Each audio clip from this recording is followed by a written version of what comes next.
Hello friends, तो आज हम बात करने वाले वेब टेक्नोलॉजी की यूनिट 3 की। और अभी आप लोग सोच रहे होंगे कि क्यों मैं डायरेक्ट यूनिट 3 की वीडियो ला रहा हूँ, यूनिट 1 एंड यूनिट 2 की वीडियो कहाँ है। तो इसका आंसर अभी मैं जस्ट आपको आगे बताऊंगा और रीज़न भी बताऊंगा मैं। और यार सबसे पहले तो मैं आप लोगों के दिल से शुक्रिया कहना चाहता हूँ। रीज़न ये है कि आप लोगों ने बिग डेटा और सॉफ्टवेयर इंजीनियरिंग पर इतना सारा प्यार दिया, इतने सारे वीडियो पर लाइक्स कमेंट करके मुझे बताया कि आपको वीडियो हेल्पफुल है यार। तो मुझे यार वो सारे कमेंट्स पढ़ के बहुत अच्छा लगा।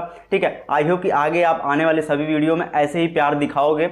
ओके, तो इस वीडियो का टारगेट हम लोग 100 लाइक का रखते हैं। जैसे 100 लाइक कंप्लीट होगा उसका नेक्स्ट वीडियो मैं अपलोड कर दूंगा। मैं देखो लाइक्स का टारगेट इसलिए रखता हूं क्योंकि मुझे पता तो चले कि मैं जो वीडियो डाल रहा हूं वो आप लोगों को पसंद आ रही है। आप लोग कमेंट करके बताते हो तो मैं उसी के अकॉर्डिंग मैं नेक्स्ट वीडियो को लाता हूं। तो वेब टेक्नोलॉजी पे काफ़ी लोगों ने कमेंट किया कि उनको वेब टेक्नोलॉजी की वीडियो चाहिए, तो मैंने वेब टेक्नोलॉजी की वीडियो मैं ला रहा हूँ। और रही बात कंप्यूटर नेटवर्क की, तो कंप्यूटर नेटवर्क की भी वीडियो आ रही है, जल्द ही मैं उसे अपलोड कर दूंगा। तो चलो यूनिट 3 की वीडियो को एंजॉय करो एंड पूरा कॉन्सेप्ट यार अच्छे से समझने की कोशिश करना। तो फ्रेंड्स, अब हम बात कर लेते हैं यूनिट 3 के बारे में। और रही बात आपके कुछ डाउट्स की, तो आप लोग सोच रहे हो कि यूनिट 1 एंड यूनिट 2 की वीडियो को मैं क्यों नहीं पहले अपलोड किया, मैं डायरेक्ट यूनिट 3 को क्यों अपलोड कर रहा हूँ। तो दरअसल रही बात टाइम की कि आप में से बहुत सारे लोग कह रहे हैं कि एग्जाम आ रहा है और टाइम बहुत कम है, तो इसलिए मैं डायरेक्ट यूनिट 3 से स्टार्ट कर रहा हूँ। और रही बात यूनिट 1 एंड यूनिट 2 की, तो हो सकता है आपके कॉलेज में एटलीस्ट 2 यूनिट तो कवर कर दिया गया होगा। और यार देखो, यूनिट 1 बेसिक, अगर आपको कोई एक प्रोग्रामिंग लैंग्वेज आती है, आप थर्ड ईयर में होंगे तो आपको एक प्रोग्रामिंग लैंग्वेज आती होगी, उसमें एटलीस्ट आपको कोई एक प्रोग्रामिंग लैंग्वेज आती होगी तो आप जावा पढ़ सकते हैं आसानी से। एंड आपको ऊप्स का कॉन्सेप्ट अगर क्लियर है तो बहुत ही आसानी से आप यूनिट 1 को कवर कर सकते हैं। और रही बात यूनिट 2 की, तो पिछले सेमेस्टर में आपका एक वेब डिजाइन का सब्जेक्ट रहा होगा, तो उसमें जो भी HTML CSS के जो भी कॉन्सेप्ट थे, तो उसकी मदद से आपका यूनिट 2 कवर हो जाएगा। ओके, तो मैं यूनिट 3 से स्टार्ट कर रहा हूँ। ऐसा नहीं कि मैं यूनिट 1 यूनिट 2 की वीडियो को नहीं अपलोड करूंगा, उसको भी करूंगा, लेकिन जो बहुत ही इंपॉर्टेंट है मैं उसे कवर कर रहा हूँ। तो ये कि आप लोग समझेंगे एंड सपोर्ट करेंगे। तो फटाफट चलो अब जान लेते हैं हमेशा की तरह कि इस वीडियो में किन किन टॉपिक्स के बारे में हम लोग डिस्कस करने वाले हैं। तो सबसे पहले हम बात करेंगे जावा स्क्रिप्ट के इंट्रोडक्शन की। यार देखो, मैं हमेशा कहता हूं ना कि किसी भी चीज को अगर हम पढ़ने जा रहे हैं तो एटलीस्ट हमें उसका इंट्रोडक्शन पता होना चाहिए कि हम क्यों पढ़ने जा रहे हैं। तो वैसे ही हम जावा स्क्रिप्ट के बारे में देखेंगे and Java versus Java script को देखेंगे। काफी लोग सोच रहे होंगे कि यार जावा से क्या मिलता जुलता है क्या, तो आपके कॉन्सेप्ट जो वहां पे है ना, डाउट्स वगैरह, वो यहाँ पे क्लियर हो जाएंगे। और रही बात वाइवा वगैरह में, तो आपको डिफरेंसेस वगैरह काफी बार पूछ लिए जाते हैं कि बताओ जावा और जावा स्क्रिप्ट में क्या डिफरेंस है। Okay, then email address validation को देखेंगे जावा स्क्रिप्ट की मदद से कैसे करते हैं। रेजिक्स वगैरह का कॉन्सेप्ट है, कुछ नया कॉन्सेप्ट की मदद से हम आपको बताऊंगा। ओके, देन यहाँ पे डॉक्यूमेंट्स के बारे में देखेंगे, इवेंट हैंडलिंग के बारे में देखेंगे जो कि काफी इंपॉर्टेंट है जावा स्क्रिप्ट में। ओके, फिर DHTML यानी कि डायनेमिक HTML के बारे में देखेंगे। ठीक, उसके बाद इंट्रोडक्शन टू एजेक्स के बारे में देखेंगे, काफी इंपॉर्टेंट ये कॉन्सेप्ट है, तो बहुत ही ध्यान से इसे समझिएगा। ओके, देन इंटरनेट एड्रेसिंग के बारे में देखेंगे, आईनेट एड्रेस के बारे में देखेंगे, TCP IP क्लाइंट सॉकेट्स के बारे में देखेंगे। हो सकता है TCP IP का जो कॉन्सेप्ट आप कंप्यूटर नेटवर्क में पढ़ लिए होंगे, तो यहाँ पर भी हम बहुत अच्छे से डिस्कस करने वाले हैं। अगर आप वहां पे नहीं पढ़े रहेंगे तो यहाँ पर आपका वो डाउट क्लियर हो जाएगा। Then URL and URL connection के बारे में देखेंगे, फिर डेटाग्राम के बारे में देखेंगे। और हमेशा की तरह ये वीडियो हम लोग की हैप्पी एंडिंग हो जाएगी और आपके चेहरे पर एट द लास्ट एक स्माइल होगी एंड आप कॉन्फिडेंस से कह सकेंगे कि हाँ, यूनिट 3 से अगर कोई क्वेश्चन आता है तो मैं बहुत ही आसानी से उसका आंसर दे पाऊंगा। ओके, तो चलो फटाफट अब बात करते हैं जावा स्क्रिप्ट के इंट्रोडक्शन की। तो बहुत ही ध्यान से समझिएगा, क्योंकि अगर ये समझेंगे तभी आपको आगे मजा आने वाला है समझने में। हम प्रैक्टिकल भी करने वाले, ऐसा नहीं है थ्योरी सभी चीजें कर लेंगे क्लास में, जैसे लेक्चर्स होते हैं कि आता है टीचर पढ़ा कर चले जाते हैं वो, और थ्योरी वगैरह पढ़ा देते हैं, प्रैक्टिकल कराते नहीं हैं। तो हम प्रैक्टिकल यहाँ पे करते भी चलेंगे। काफ़ी जो कॉन्सेप्ट आपके प्रैक्टिकल की मदद से मैं वहाँ पे क्लियर कर दूंगा आपका। ओके, तो वीडियो शुरू करने से पहले एक चीज़ मैं बता देता हूँ कि फटाफट चैनल को सब्सक्राइब कर लो, क्योंकि वीडियो जल्द से जल्द मैं अपलोड करूँगा। तो अगर जब तक सब्सक्राइब नहीं किए रहेंगे तो आपको उसकी नोटिफिकेशन नहीं मिलेगी। तो नोटिफिकेशन का बेल आइकन क्लिक कर लो, ठीक है, क्लिक करके ऑन कर लो और सब्सक्राइब कर लो, ताकि जो ही मैं वीडियो को अपलोड करूँ तुरंत आपको मिल जाए, आपसे वो वीडियो मिस ना हो। तो फटाफट चैनल को सब्सक्राइब करो और इस वीडियो को एंजॉय करो। ओके, तो चलो अब बात करते हैं हम जावा स्क्रिप्ट के इंट्रोडक्शन की। ठीक है, अब ये भाई साहब जावा स्क्रिप्ट होते क्या हैं। ठीक, तो देखो, JavaScript is a text based programming language. अब ये समझ लो, बेसिकली एक प्रोग्रामिंग लैंग्वेज, जैसे पाइथन आप जानते हैं, C जानते हैं, C++ जानते हैं, जावा जानते हैं, स्केला, गोलैंग, बहुत सारी प्रोग्रामिंग लैंग्वेज है। ठीक, उसी तरह से जावा स्क्रिप्ट भी एक प्रोग्रामिंग लैंग्वेज है। ठीक, used both on client side and server side, जो कि यूज की जाती है client side and server side. अब भाई साहब ये क्लाइंट साइड क्या होता है, सर्वर साइड क्या होता है, ठीक है। क्लाइंट साइड यानी कि एज ए यूजर हम जब कोई वेबसाइट को यूज करते हैं तो वो एक क्लाइंट साइड की मतलब दिख रहा होता है ना, जो चीज हमें दिख रही होती है वो क्लाइंट साइड ही होता है, क्योंकि हम क्लाइंट होते हैं, यूज कर रहे होते हैं, तो क्लाइंट साइड होता है। एंड सर्वर साइड, सर्वर पे हमें जो भी चीजें होती है वो हमें दिख नहीं रहती हैं, वो एज एब्स्ट्रैक्शन लेवल पे होती है, जहां से हमारा डेटा फेच होके आ रहा होता है वो सर्वर होता है, जहां पे डेटा हमारा एक्चुअल में स्टोर होता है, तो वो सर्वर साइड पे होती है, ठीक। यानी कि जो जावास्क्रिप्ट प्रोग्रामिंग लैंग्वेज होती है वो client side and server side दोनों जगह पे यूज की जाती है, ठीक। Allow you to make web page interactive, जो वेब पेज हमें दिख रहे होते हैं यार, जो भी हम वेबसाइट पर विजिट करते हैं, जो वेब पेज हमें दिख रहे होते हैं, उस वेब पेज को इंटरैक्टिव बनाने के लिए हम जावास्क्रिप्ट को यूज करते हैं। और एक चीज और मैं बता देता हूं कि जावास्क्रिप्ट इतनी बड़ी प्रोग्रामिंग लैंग्वेज है कि ऐसा कोई भी कंपनी नहीं होगी जो जावास्क्रिप्ट को यूज ना करती होगी। रही बात कुछ और प्रोग्रामिंग लैंग्वेज होती है जो हर कंपनी नहीं यूज करती है, लेकिन जावास्क्रिप्ट जो लैंग्वेज है ना यार, हर कंपनी यूज करती है, कोई ऐसी ही कंपनी होगी जो ना यूज करता हो। अगर जिसको वेब की दुनिया में सरवाइव करना है तो उसे जावास्क्रिप्ट कहीं ना कहीं यूज करना ही पड़ेगा, 99% उसे यूज करना ही पड़ेगा। ओके, चलो सेकंड पॉइंट पे समझते हैं क्या है। HTML and CSS are languages that give structure and style to web pages.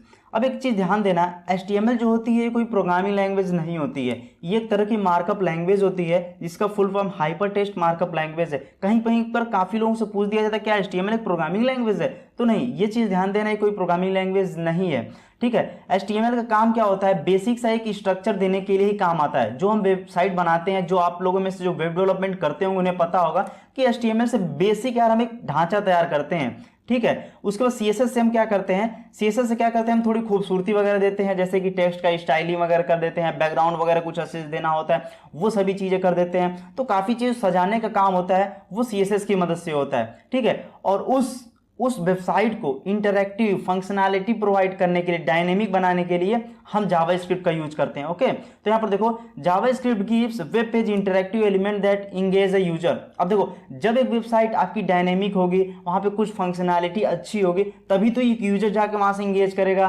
तभी तो एक यूजर जाके वहां पे यूज करेगा, ठीक है। तो एक वेबसाइट को डायनेमिक बनाने के लिए जावास्क्रिप्ट को यूज किया जाता है, ठीक। तो एक वेब डेवलपमेंट में HTML, CSS एंड जावास्क्रिप्ट बहुत ही मेजर रोल होता है, ठीक है। चलो, useful libraries for the client side are AngularJS होती है, कुछ लाइब्रेरीज हैं। देखो, लाइब्रेरीज एंड फ्रेमवर्क होते हैं, ये दोनों सेम चीज नहीं होती है, इनके बीच में माइनर डिफरेंस होता है, ठीक है। तो अगर इन सभी चीजों से बारे में जानना है ना कि लाइब्रेरी फ्रेमवर्क, में छोटी छोटी वीडियो अपने दूसरे चैनल पर बना के मैं डालता रहता हूं, तो अगर आप उसको सब्सक्राइब नहीं किए तो सब्सक्राइब कर लो, ताकि आप ऐसी छोटी छोटी चीजों से आप हमेशा अवेयर रहेंगे, और नई नई टेक्नोलॉजी जो आती है मैं उससे रिलेटेड भी वीडियो डालता रहता हूं, ठीक है। चलो आते हैं अपने पॉइंट पे। तो एंगुलर.js होता है लाइब्रेरी, React.js होती है, Vue.js होता है, and so many others libraries होती हैं। अब देखो, React.js एक जो लाइब्रेरी है ना, सिंगल पेज एप्लीकेशन वगैरह बनाने में काम आती है। मे भी हो सकता है आपको सिंगल पेज एप्लीकेशन का आइडिया ना हो, तभी एजेक्स में वो सभी चीजें हम लोग कवर करने वाले हैं, ठीक है। चलो इस पॉइंट को देखते हैं। The useful framework which is most famous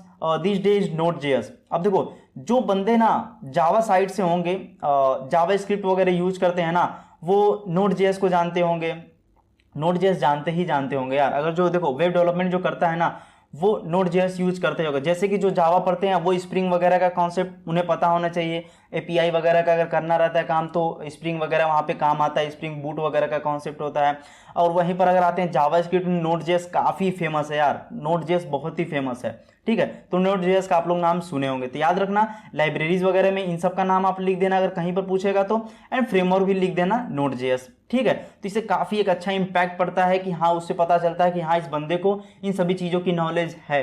okay, चलो, मैं यार हमेशा कहता हूं कि मैं आपको एग्जाम के पॉइंट ऑफ व्यू से नहीं पढ़ाता हूं, मैं आपको इस बेस पे पढ़ाता हूं कि हाँ, अगर आपको नॉलेज रहेगी ना तो कहीं से घुमा फिरा के कोई क्वेश्चन पूछ देगा तो बहुत ही आसानी से आप उसका आंसर दे पाओगे।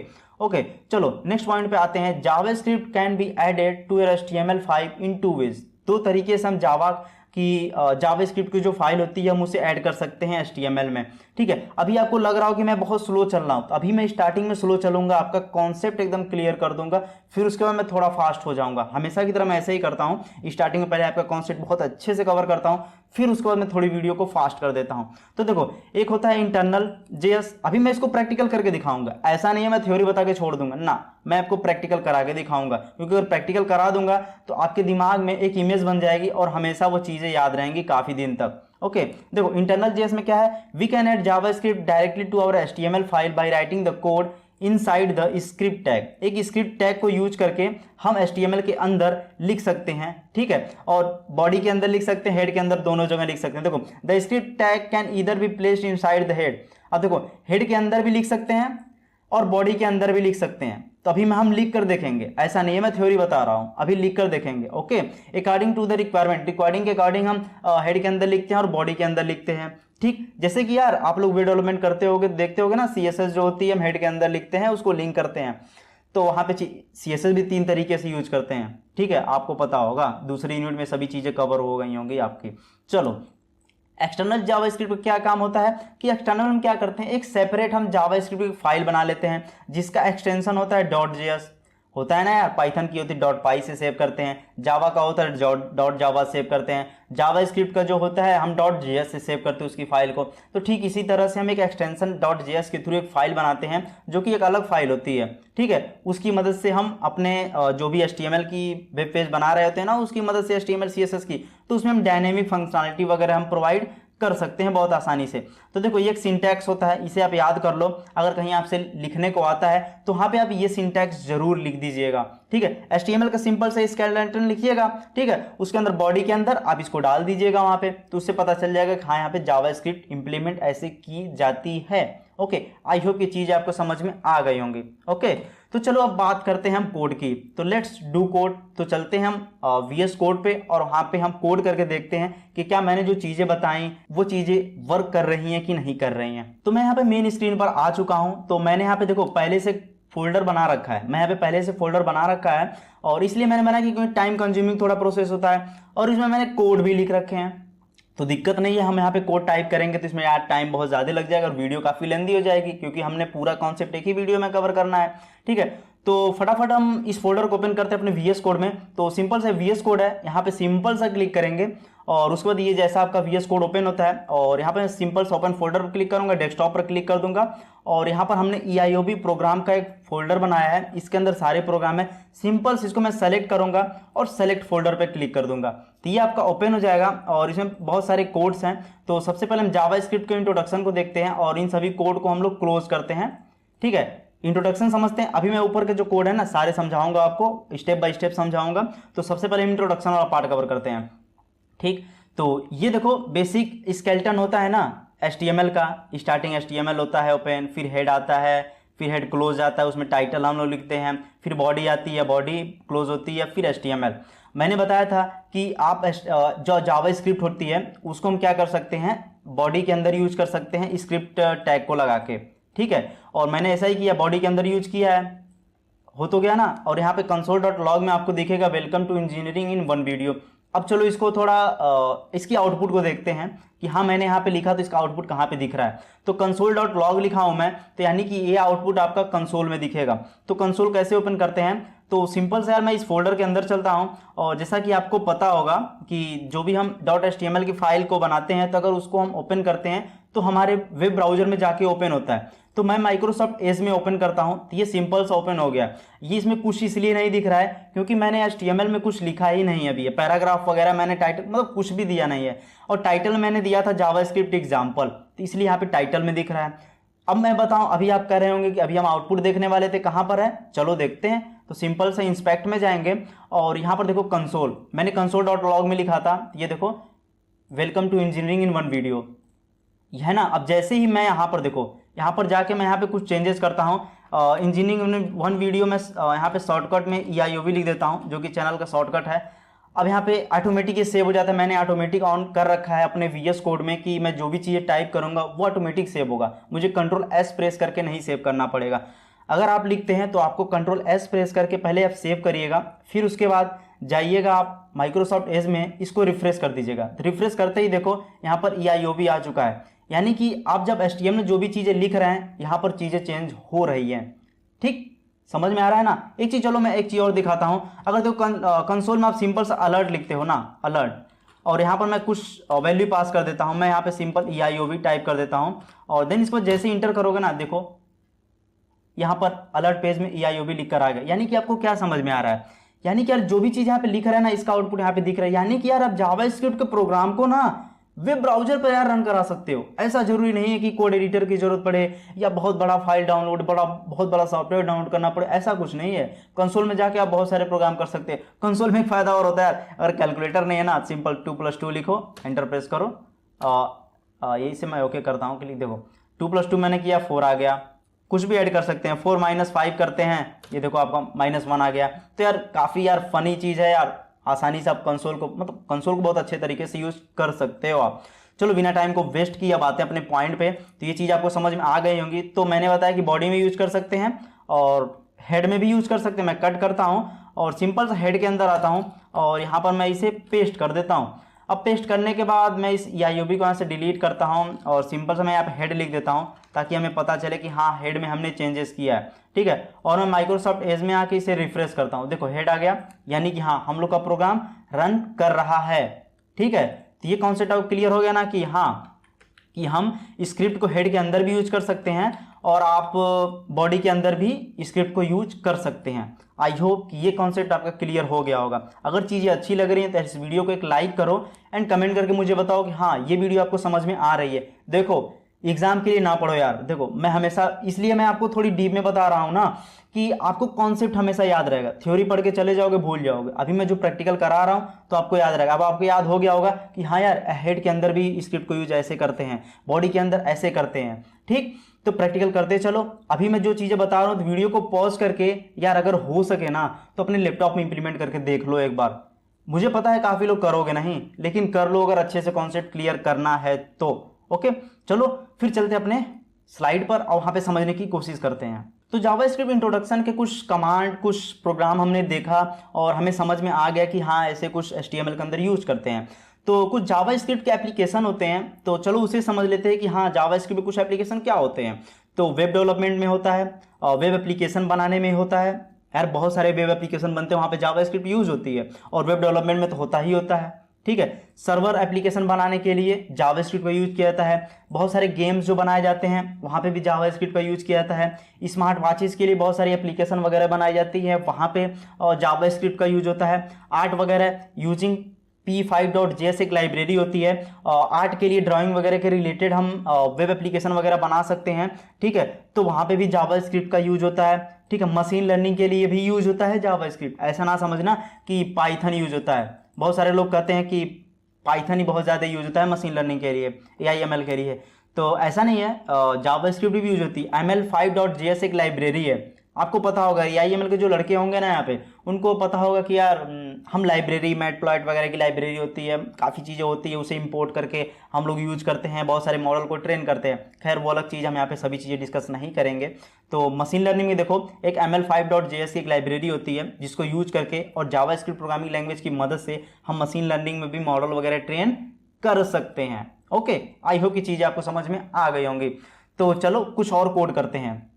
अब कुछ और कोड क्या करते हैं कि हम जावास्क्रिप्ट कुछ प्रोग्राम को कोड करके देखते हैं कि हम जावास्क्रिप्ट कोड को कैसे लिखते हैं, वेरिएबल कैसे डिफाइन करते हैं, इनिशियलाइज करते हैं। तो ये थोड़ा ये सभी चीज़ें, चलो एक छोटा सा प्रोग्राम देखते हैं और वहाँ से आपके काफ़ी कॉन्सेप्ट को क्लियर में होने में हेल्प मिलेगा। चलो फटाफट चलते हैं फिर VS कोड पर और समझने की कोशिश करते हैं। तो मैं आ चुका हूँ VS कोड पर, ठीक है। और जैसा कि मैंने यहाँ पे EIOB.html का था, यहाँ पर हमने स्क्रिप्ट कैसे यूज करते हैं उसे देखा था।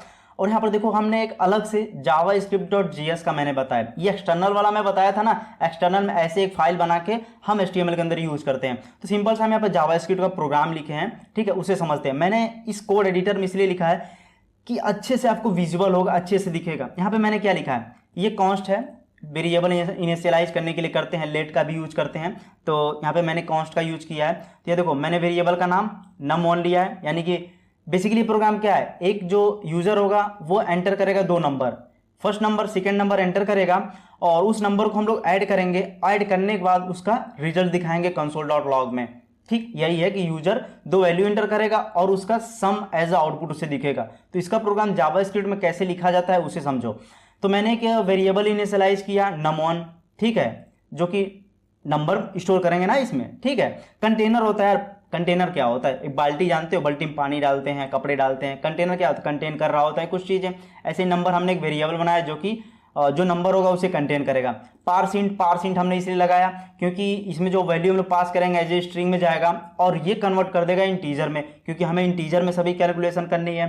ठीक है, तो ये प्रॉम्प्ट में क्या होता है, डायलॉग बॉक्स ऊपर शो कराना है। अभी देखना जावास्क्रिप्ट में बताऊंगा कि प्रॉम्प्ट कैसे आता है। ये देखो वाइवा वगैरह में आपसे पूछ देता है कि प्रॉम्प्ट का बताओ यूज क्या होता है, डायलॉग बॉक्स कैसे आप शो कराओगे। ठीक है, काफी कॉन्सेप्ट देखो धीरे धीरे आपके यहीं पे क्लियर हो रहे हैं, तो इसे आप फालतू मत समझना कि मैं ऐसे ही बता रहा हूँ। ठीक है, छोटे छोटे कॉन्सेप्ट आपको मैं प्रैक्टिकल क्लियर करवा रहा हूँ। मैं भी यार देखो स्लाइड में ही ये कोड लिख के मैं क्लियर करवा देता, ठीक है, टाइम बच जाता, लेकिन मैं नहीं, मैं आपके कॉन्सेप्ट क्लियर करने पर फोकस कर रहा हूँ। तो चलो फटाफट इसे समझते हैं। तो आपको समझ में आ गया, हमने एक वेरिएबल बनाया, पार्सिंट इसलिए यूज किया क्योंकि हम यहाँ पे एज ए स्ट्रिंग पास करेंगे और वो स्ट्रिंग को ये इंटीजर में कन्वर्ट कर देता है। और प्रॉम्प्ट हमने इसलिए यूज किया क्योंकि हमें एक प्रॉम्प्ट एक डायलॉग बॉक्स शो कराना है जहां पर यूजर एंटर करेगा और आउटपुट दिखेगा वहां पे। तो अभी देखेंगे कैसे वो डायलॉग बॉक्स आएगा। ठीक, तो यहाँ पर हमने एक टाइप कर दिया कि enter the first number, user को दिखेगा, वो फर्स्ट नंबर एंटर करेगा। फर्स्ट नंबर एंटर करने के बाद फिर सेकंड नंबर एंटर करेगा। अब देखो अब हमें इंटीजर को ऐड करना है, तो हमने दो वेरिएबल बनाए थे ना, नंबर 1 में आपका फर्स्ट नंबर स्टोर होगा वेरिएबल में, 2 में दूसरी वैल्यू आपकी स्टोर होगी, और प्लस हमने ऑपरेटर लगाया जो कि आपका एडिशन करना है, अगर आपको सब्ट्रैक्शन करना है तो माइनस लगा देना। ठीक, एक वेरिएबल और हमने बनाया सम का, जो कि इन दोनों की वैल्यू सम ऐड होके आपकी सम में जाएगी, स्टोर हो जाएगी। ठीक, सम में चली गई। अब हम कंसोल डॉट लॉग, अब कंसोल डॉट लॉग हमने बताया था कि आपको जो भी वेब ब्राउजर कंसोल में जाके चीजें लिखेंगे तो कंसोल डॉट लॉग आपको लिखना ही पड़ेगा।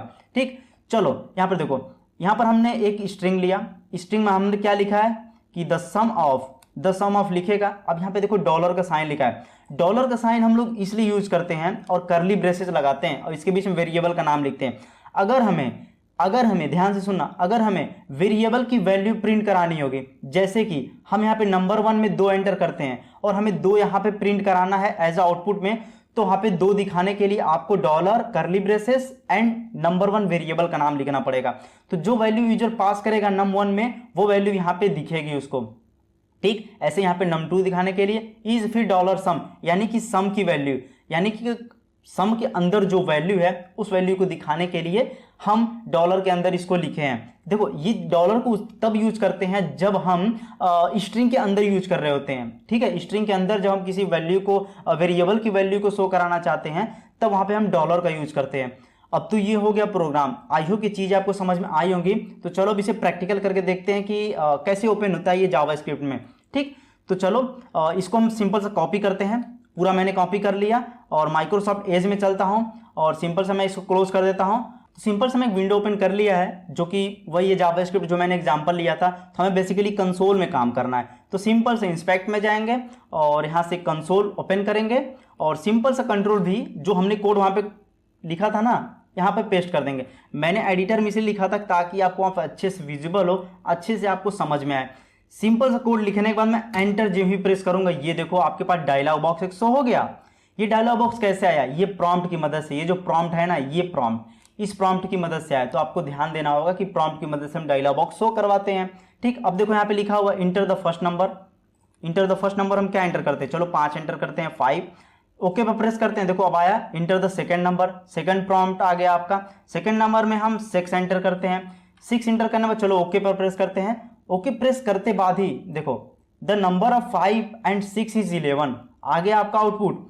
आउटपुट कैसे आया, देखो नंबर 1 हमने पास किया था 5। अब देखो आपको समझ में आ रहा होगा कि स्ट्रिंग के अंदर हमें अगर वैल्यू दिखानी है तो हमें डॉलर के बाद करली ब्रेसेस फिर नंबर लिखना पड़ेगा, यानी कि 5 आ गया। सेम ऐसे ही देखो यहाँ पे 6 आ गया और यहाँ पे देखो सम, यानी कि ये देखो दोनों ऐड होने के बाद सम में गए, तो सम के बाद आपको यहाँ पे 11 एज अ वैल्यू मिल गया देखने के लिए।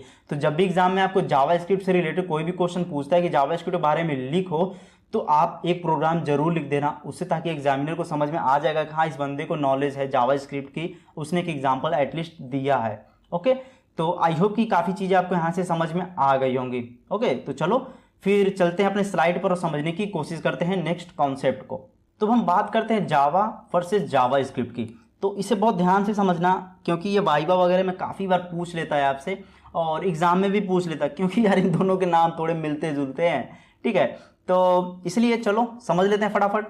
तो एक साइड मैंने जावा लिखा है, एक साइड मैंने जावास्क्रिप्ट दिया है। तो चलो एक बार समझते हैं। ये कंपाइल्ड होती है, ये इंटरप्रेटेड है। कंपाइलर का आप लोग जानते हो ना, कंपाइलर क्या करता है, जो पूरा प्रोग्राम होता है पूरा एक ही बार में कंपाइल कर देता है। इंटरप्रेटेड का काम क्या होता है, वो आपका लाइन बाय लाइन एग्जीक्यूट करता है। तो यार देखो, मैं लगूंगा बताने कि कंपाइलर कैसे काम करता है, इंटरप्रेटर कैसे काम करता है, तो वीडियो काफ़ी लेंदी हो जाएगी। तो अभी फिलहाल के लिए याद कर लो कि ये कंपाइल होता है, ये इंटरप्रेटेड होता है, बस। ओके, चलो आ जाओ। मेनली यूज फॉर बैकएंड, जावा यार ज़्यादातर बैकएंड के लिए यूज की जाती है, ठीक है, बैकएंड के लिए यूज की जाती है। लेकिन मोबाइल एप्लीकेशन आप जानते होंगे कि एंड्रॉयड एप्लीकेशन वगैरह भी जावा की मदद से डेवलप होती है। और जावा जो होती है काफ़ी सिक्योर लैंग्वेज है, तो इसलिए इसके बैकएंड पे काफ़ी ज़्यादा यूज किया जाता है। और रही बात इंटरप्राइजेस लेवल की, कुछ एप्लीकेशन होती है, बैंकिंग से रिलेटेड कुछ एप्लीकेशन होती है जो जावा से ज़्यादातर बनाई जाती है, जो कि काफ़ी सिक्योर होता है, ठीक है। यहाँ पर देखो, mainly use for front end designing वगैरह करते हैं, और क्लाइंट साइड का जो भी चीज़ होता है उसे डायनेमिक फंक्शनैलिटी प्रोवाइड करने के लिए हम जावास्क्रिप्ट का यूज वहाँ पे करते हैं। ओके, तो चीज़ समझ में आ गई, बैकएंड के लिए यूज होता है, ये फ्रंट एंड के लिए यूज होता है। अब देखो, एग्जीक्यूटेड इन जेवीएम और in the browser. Okay, browser के अंदर भी जावा यूज होता है। जेवीएम का फुल फॉर्म होता है जावा वर्चुअल मशीन, जो कि मे भी हो सकता है आपको पता होगा, जिसको जावा पता होगी ना उसे जेवीएम पता होगा। जावा का कॉन्सेप्ट क्या है, write once and run everywhere, यानी कि जावा का कोड आप एक बार लिख दो और जिस प्लेटफॉर्म पे मन कर रहा है आपको रन कराने के लिए, उस प्लेटफॉर्म पे रन कराओ, उस ऑपरेटिंग सिस्टम पर। लेकिन आपका जेवीएम वहाँ पे इंस्टॉल होना चाहिए, जावा वर्चुअल मशीन होनी चाहिए उसे रन कराने के लिए। ये होता है जेवीएम कॉन्सेप्ट, बहुत बड़ा होता है। जेआरई वगैरह काफ़ी चीज़ें उसमें आती है, जेडीके कैसे काम करता है, काफ़ी चीज़ें होती हैं, तो पॉसिबल नहीं यार यहाँ पे बताना, बस इतना समझ लो।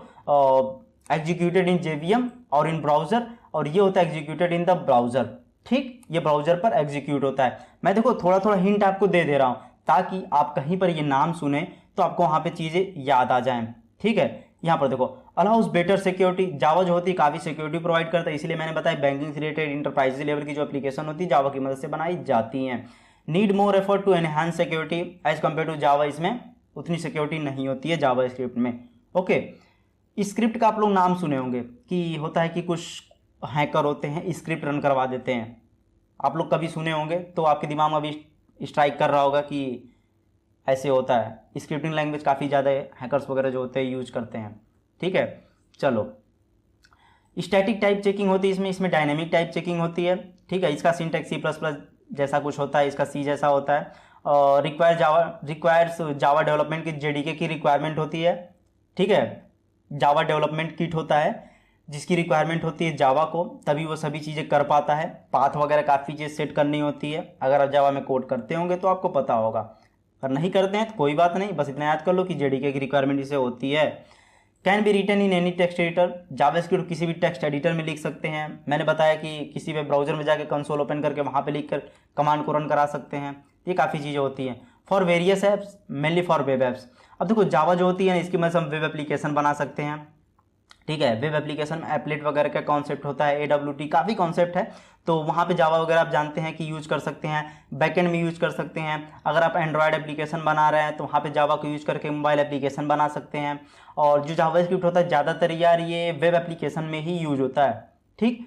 तो ऐसा नहीं है कि जावा अच्छी है जावास्क्रिप्ट बेकार है, और जावास्क्रिप्ट अच्छी है जावा बेकार है। एक चीज़ आप हमेशा याद रखना, हर एक प्रोग्रामिंग लैंग्वेज ऐसी जगह पे यूज होती है जो वो काम दूसरी प्रोग्रामिंग लैंग्वेज नहीं कर पाती है, इसलिए हर प्रोग्रामिंग लैंग्वेज अपनी जगह पे बेस्ट है। बस ये आपको डिसाइड करना है कि आप किस फील्ड में काम करना चाहते हैं, उस फील्ड के अकॉर्डिंग आप वो प्रोग्रामिंग लैंग्वेज चूज कर लीजिए, ठीक है। तो मैं programming language, library and frameworks के रिलेटेड बहुत सारी वीडियो में बनाता रहता हूँ, जो कि मेरे सेकंड चैनल पर हैं। तो अगर आप उसे सब्सक्राइब करना चाहते हैं तो चैनल वाले सेक्शन में जाके मेरे सेकंड चैनल को सब्सक्राइब कर लो, वहाँ पर मैं काफ़ी नई नई चीज़ों की वीडियो डालता रहता हूँ, ठीक है। तो चलो फटाफट बात करते हैं अब ईमेल एड्रेस वैलिडेशन की। ये काफ़ी इंपॉर्टेंट है और आपसे एग्जाम में पूछ देता है कि जावास्क्रिप्ट के बारे में बताओ, और एक ईमेल वैलिडेशन कैसे करते हैं, ईमेल एड्रेस के वैलिडेशन कैसे करते हैं। अगर कोई इनपुट देता है ईमेल एड्रेस तो कैसे वैलिडेट करोगे ये सही है कि गलत है। हम कभी कभी फॉर्म फिल करते हैं ना कि अगर गलत ईमेल एड्रेस फॉर्मेट में देते हैं तो बोलता है कि ना तुम गलत कर रहे हो, सही करो पहले। तो ऐसी चीज़ें होती हैं। चलो वो कैसे होता है उसे हम समझते हैं एज अ प्रोग्रामर, ठीक। तो लेट्स डू कोड। मैं आपको थ्योरी नहीं बताने वाला हूँ, प्रोग्राम करके दिखाऊंगा, और मैं बहुत छोटा सा कोड आपको दूंगा, तो मज़ा आने वाला है। आपको पूरी प्रैक्टिकल बताऊंगा और आपको समझ में आ जाएगा कि हाँ एक्चुअल में से काम करता है। थ्योरी बता सकता था यार, बस कॉपी करो पेस्ट करके मैं कोड दिखा देता, लेकिन मैं ऐसा नहीं करूँगा। आपका मैं कॉन्सेप्ट क्लियर करूँगा, फिर चीज़ें आपको काफ़ी दिन तक याद रहेंगी, और कोई आपसे क्रॉस क्वेश्चन पूछेगा तो आप आसानी से उसका आंसर दे पाओगे। चलो फटाफट चलते हैं वही VS कोड पर और समझने की कोशिश करते हैं। तो मैं आ गया हूँ VS कोड पर, और जैसा कि मैंने ये 2 कोड आपको बता चुका हूँ, तो मैं इसे दोनों को क्लोज कर लेता हूँ। और इस फोल्डर को क्लोज करने के बाद यहाँ पर देखो हम लोग ईमेल वैलिडेशन करने वाले, तो इसमें अलग से एक फोल्डर बना लिया हूँ और इसके अंदर मैंने कोड लिखा है। ठीक है, एक आपकी HTML की फाइल है जिसमें email validation.html की फाइल है, एक आपकी CSS की फाइल है, और तीसरी जो आपकी है .js की फाइल है। अब देखो मैंने बताया था ना कि एक्सटर्नल में हम एक .js की फाइल बनाते हैं और उसे हम अपने HTML के अंदर यूज कर सकते हैं बहुत ही आसानी से, ऐसे ही यूज होता है। अब यहाँ पे देखो हमने एक HTML बनाया जिसमें एक बेसिक सा स्ट्रक्चर बना लिया कि हमें क्या चीज़ें कहाँ पे दिखेंगी, और यहाँ पे देखो हमने CSS को लिंक किया है। मैंने बताया था ना हेड के अंदर CSS को लिंक करते हैं, तो यहाँ पर देखो इतना हेड, यहाँ पर हमने CSS जो कि आपकी फाइल है उसे हमने यहाँ पे लिंक कर लिया है। और यहाँ पर देखो जो नाम हमने फाइल का देते हैं ना वही यहाँ पे लिखते हैं href के अंदर। ये देखो form.style.css है, वही नाम यहाँ पे मैंने यहाँ पे लिखा है। ठीक है, इसके बाद देखो एक हमने div लिया, ठीक, और क्लास, इसमें देखो ID क्लास का कॉन्सेप्ट होता है, तो क्लास में मैंने मेल दिया, और h2 जो कि हेडिंग देना होता है, मैं यहाँ पे हेडिंग में मैंने दिया इंटर ईमेल टू वैलिडेट, हमें वैलिडेट करना है। और एक हमने फॉर्म लिया। फॉर्म क्यों ले रहे हैं, क्योंकि फॉर्म में ही तो इनपुट कराएंगे ना हम यूजर से, तो इसलिए मैंने एक फॉर्म लिया और फॉर्म में हमने नेम दिया। ये नेम यहाँ पे हम जावा स्क्रिप्ट में यूज करेंगे, नेम के थ्रू ही यूज करते हैं जावा स्क्रिप्ट में। देखो अगर ध्यान कहीं और है तो पहले यहाँ पे कॉन्सेंट्रेट करो, मैं जो चीज़ें बोल रहा हूँ ध्यान से सुनो। फालतू अगर समझ के करना है तो यार मुझे नहीं लगता कि तुम्हें ये वीडियो पूरी देखनी चाहिए, समझ रहे हो। मैं देखो फोर्स नहीं करता हूँ, फोर्स नहीं कर रहा हूँ कि तुम वीडियो पूरी देखो। अगर तुम्हें नॉलेज के लिए देखना है ना तो ये चीज़ें करो, और एक चीज़ और काम करना, इस वीडियो में मैं जितनी चीज़ें बता रहा हूँ प्रोग्राम, एटलीस्ट यार एक बार अपने लैपटॉप पे कर लेना, समझ रहे हो, एक बार अपने लैपटॉप पे कर लेना, फिर आपको सारे कॉन्सेप्ट इतने अच्छे से क्लियर हो जाएंगे ना, फिर कभी भूलोगे नहीं। एग्जाम में पास हो जाओगे बड़े आराम से, कुछ क्वेश्चन 20-30 क्वेश्चन छांट के पढ़ के जाओ, एग्जाम में बड़े आराम से पास हो जाओगे। लेकिन जो आपके पास नॉलेज रहेगा ना वो आप कहीं खड़े होकर किसी के सामने बात भी कर पाओगे। चलो फटाफट इसे समझते हैं। तो फॉर्म मैंने लिया, फॉर्म में मैंने जो नेम दिया है ये जावास्क्रिप्ट के अंदर अभी हम लोग यूज करेंगे, और नेम के थ्रू ही हम लोग यूज करते हैं। नेम में मैंने form1 दिया, तो form1 के तरीके से अभी कैसे यूज करते हैं वो मैं अभी बताऊंगा आपको। ठीक, यहाँ पर देखो मैंने एक लिस्ट लिया li। देखो लिस्ट 3 टाइप की होती है ना, ऑर्डर, अनऑर्डर, एक डिफिनीशन लिस्ट होती है। उसमें से मैंने यूएल लिया। यूएल क्या होता है, अनऑर्डर लिस्ट होती है आपकी। तो यहाँ पे मैंने एक लिस्ट लिया, li लिखते हैं। यहाँ पे देखो HTML को सिंटैक्स में बता दे रहा हूँ, मतलब टैग बता दे रहा हूँ आपको। li लिया जिसमें मैंने इनपुट लेना है, मुझे क्या लेना है, इनपुट क्या लेना है यार, टेक्स्ट लेना है ना, तो टाइप में मैंने दे दिया टेक्स्ट। और देखो नेम मैंने दिया टेक्स्ट, यानी कि अगर इसको एक्सेस करना है हमें जावास्क्रिप्ट में, एक हम लोग नेम देते हैं और इसी की मदद से, नेम की मदद से ही हम नेम के अंदर जो वैल्यू पास करते हैं, इसी की मदद से हम जावास्क्रिप्ट में उसे एक्सेस करते हैं। ठीक है, चलो अब देखो यहाँ पर मैंने एक क्लास लिया जिसकी वैलिडेट आईडी दिया। ये जावास्क्रिप्ट CSS में हम स्टाइलिंग देने के लिए क्लास और आईडी का कॉन्सेप्ट यूज करते हैं, और हमें एक बटन की भी जरूरत पड़ेगी वहाँ पे। तो सिंपल सा देखो इनपुट में हमने टाइप लिया सबमिट। ठीक है, सबमिट करने के लिए, ठीक है, एक बटन जैसा आएगा सबमिट करने के लिए। ठीक है, वहाँ पे देखो नेम वैलिडेट होगा, और यहाँ पर देखो मैं करता हूँ वैल्यू वैलिडेट, और यहाँ पर देखो ऑन क्लिक में वैलिडेट ईमेल का है, और इसमें लिखा हो document.form1.text1। डॉक्यूमेंट का कॉन्सेप्ट होता है डॉम का कॉन्सेप्ट आप कभी सुने होंगे, तो डॉक्यूमेंट ऑब्जेक्ट मॉडल होता है, और इसी बेस पे हम जावास्क्रिप्ट में काफ़ी चीज़ें कर रहे होते हैं। HTML के सभी चीज़ों का डॉक्यूमेंट को फॉर्मेट में यूज करते हैं हम जावास्क्रिप्ट के अंदर। ठीक है, ओके, एक चीज़ और देखो, जावास्क्रिप्ट को मैंने बताया था कि बॉडी टैग के अंदर यूज करते हैं एक्सटर्नल वाले में भी। तो यहाँ पर देखो एक्सटर्नल का पाथ दिया गया है, src में हम लोग email.validation.js, यानी कि इस फाइल का नाम email.validation.js, इसका नाम मैंने यहाँ पे दिया हुआ है। तो ये जो आपकी जावास्क्रिप्ट वाली फाइल है ये लिंक हो गई है। ये CSS में देखते हैं, CSS में देखो हम इसकी बस सजावट किए हैं। ठीक है, तो मैं यहाँ पे CSS नहीं कवर करूँगा क्योंकि हम यहाँ पे कवर करने वाले हैं जावास्क्रिप्ट को। तो चलो जावास्क्रिप्ट में आप देखते हैं। तो एक फंक्शन बनाए हैं, तो देखो आपके इस सिलेबस में फंक्शन का भी कॉन्सेप्ट है, तो मैं इसी में फंक्शन को भी आपका क्लियर कर देता हूँ। फंक्शन हम क्यों बनाते हैं, जब कोई टास्क होता है ना, एक स्पेसिफिक टास्क होता है, अगर हमें करना होता है तो उससे फंक्शन बनाते हैं। और फंक्शन का सबसे बड़ा एडवांटेज ये होता है कि अगर एक बार हम फंक्शन बना देते हैं तो अपने उस कोड में हम कई जगह पर बस फंक्शन कॉल करा के यूज कर लेते हैं, हमें बार बार कोड नहीं लिखना पड़ता है। ठीक है। तो बहुत ही इफिशियंट तरीके से हम कोड लिख रहे होते हैं। तो मैंने यहाँ पे फंक्शन लिखने के लिए सबसे पहले तो आपको फंक्शन लिखना पड़ेगा, कीवर्ड होता है फंक्शन, आपको लिखना पड़ेगा। फिर उसके बाद मैंने एक वैलिडेट ईमेल नाम का एक फंक्शन बनाना है, ठीक है, यहाँ पर आपको लिखना है। और इसमें पैरामीटर आपको क्या पास करना है, इनपुट टेक्स्ट। यूजर एक इनपुट करेगा ना, इनपुट टेक्स्ट देगा तो कुछ, अरे यार इनपुट टेक्स्ट में क्या देगा, देखो इनपुट टेक्स्ट में वो मेल आईडी जो इंटर करेगा वही इनपुट टेक्स्ट होता है, तो वो यहाँ पर इनपुट करेगा, ठीक। और इनपुट टाइप में देखो एनी, यानी कि कुछ भी एंटर कर सकता है, स्ट्रिंग, इंटीजर, कैरेक्टर, कुछ भी है वो एज अ पैरामीटर में पास कर सकता है। तो मैंने एक वेर लिया, वेरिएबल मैंने बनाया मेल फॉर्मेट, कंटेनर होता है, वेरिएबल में सभी चीज स्टोर करते हैं हम। तो वेरिएबल में क्या स्टोर होगा, ये स्टोर होगा। ये समझ में नहीं आ रहा है ना, ये क्या है यार, डब्लू प्लस ये, चलो इसको समझते हैं। ये होता है रिग्रेशन, रेजिक्स का कॉन्सेप्ट होता है। तो रेजिक्स क्या होता है, चलो इसे समझते हैं। तो सिंपल सा मैं इस पूरे को कॉपी कर लूंगा, इतना इसको पूरा कॉपी करते हैं और मैं चलता हूँ एक वेबसाइट पर। तो शायद इस वेबसाइट के बारे में आपको पता होगा पहले से, लेकिन मैं चलता हूँ। रेजिक्स 101 आपको टाइप करना है गूगल पर, एक बार यार जरूर जाना, इस वेबसाइट पे जरूर जाना और इसे चेक जरूर करना। चलो इस वेबसाइट पर मैं आता हूँ और जो कोड मैंने कॉपी किया था मैं यहाँ पे सिंपल सा पेस्ट कर देता हूँ, पेस्ट कर दिया।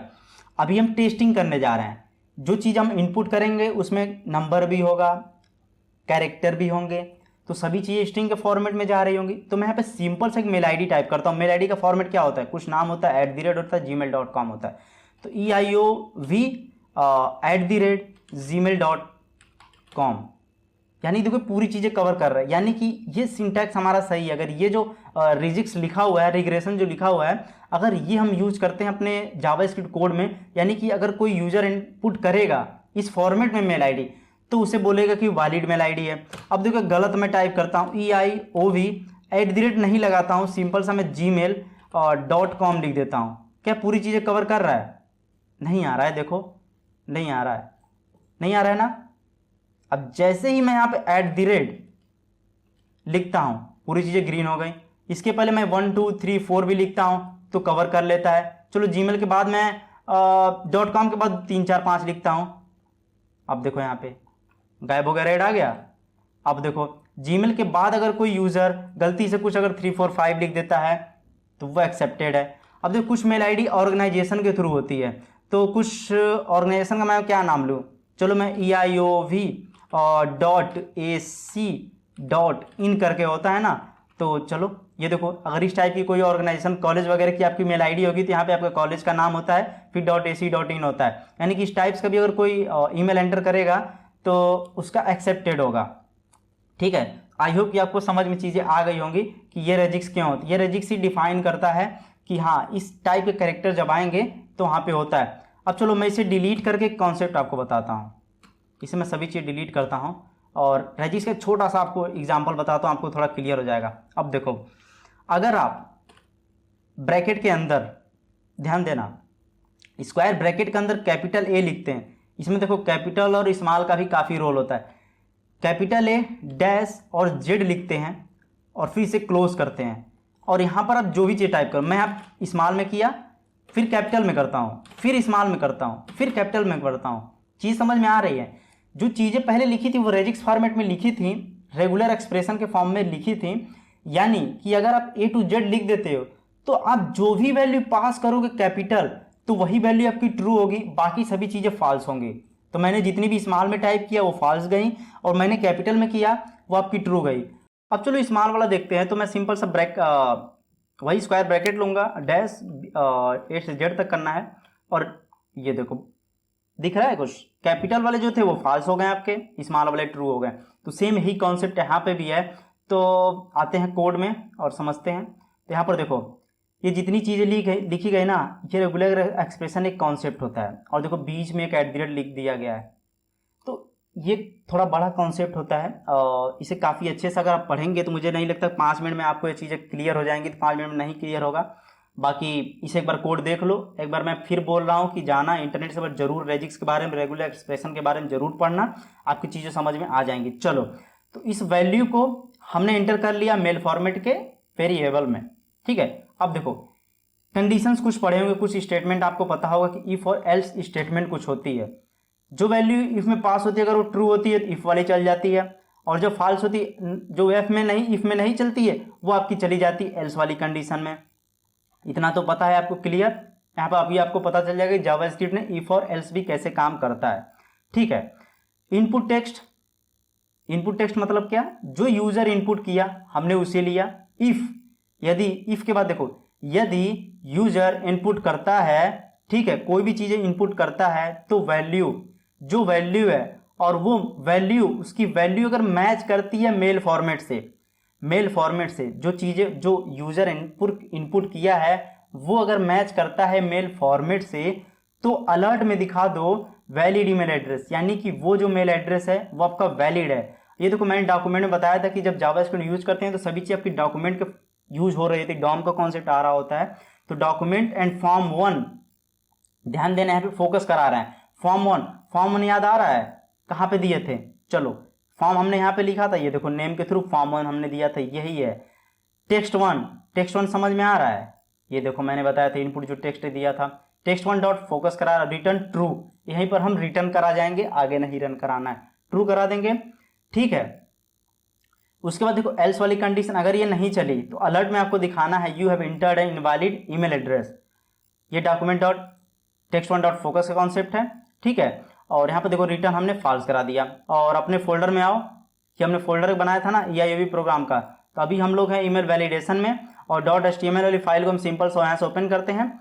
ये देखो, ये जो सुंदरता आपको थोड़ी दिखने के लिए मिल रही है ना, बैकग्राउंड का कलर, ये बटन, ये टेक्स्ट फॉर्म का जिसके अंदर इनपुट दे रहे हैं हम लोग, ये थोड़ी CSS की मदद से डिजाइनिंग की गई है, ठीक।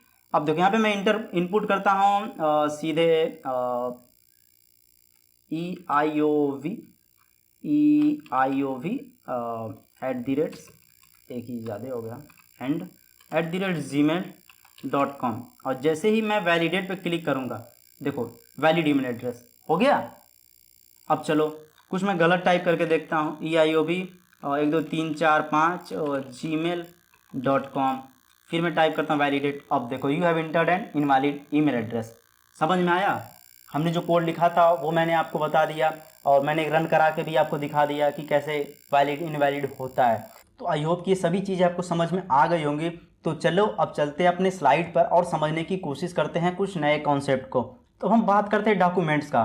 तो अभी आपको ध्यान में आ रहा होगा कि मैंने जो जावास्क्रिप्ट का कोड लिखा था उसमें डॉक्यूमेंट डॉट जो मैंने नेम में दिया था वो, फिर टेक्स्ट 1 फॉर्म लिखा था ना मैंने, फिर फोकस था, तो यहाँ पे डॉक्यूमेंट आपको देखने के लिए मिल रहा था। तो वो डॉक्यूमेंट का कॉन्सेप्ट क्या है ये आपका यहाँ पे क्लियर होने जा रहा है। देखो मैंने प्रैक्टिकल बताया ना, तो आप रिलेट कर रहे होंगे कि हाँ यार ये चीज़ें यहाँ पे यूज होती हैं, ये चीज़ें ऐसे यहाँ पे यूज होती हैं। आपके कॉलेज में कराया गया होगा ये सभी चीज़ें, ठीक है।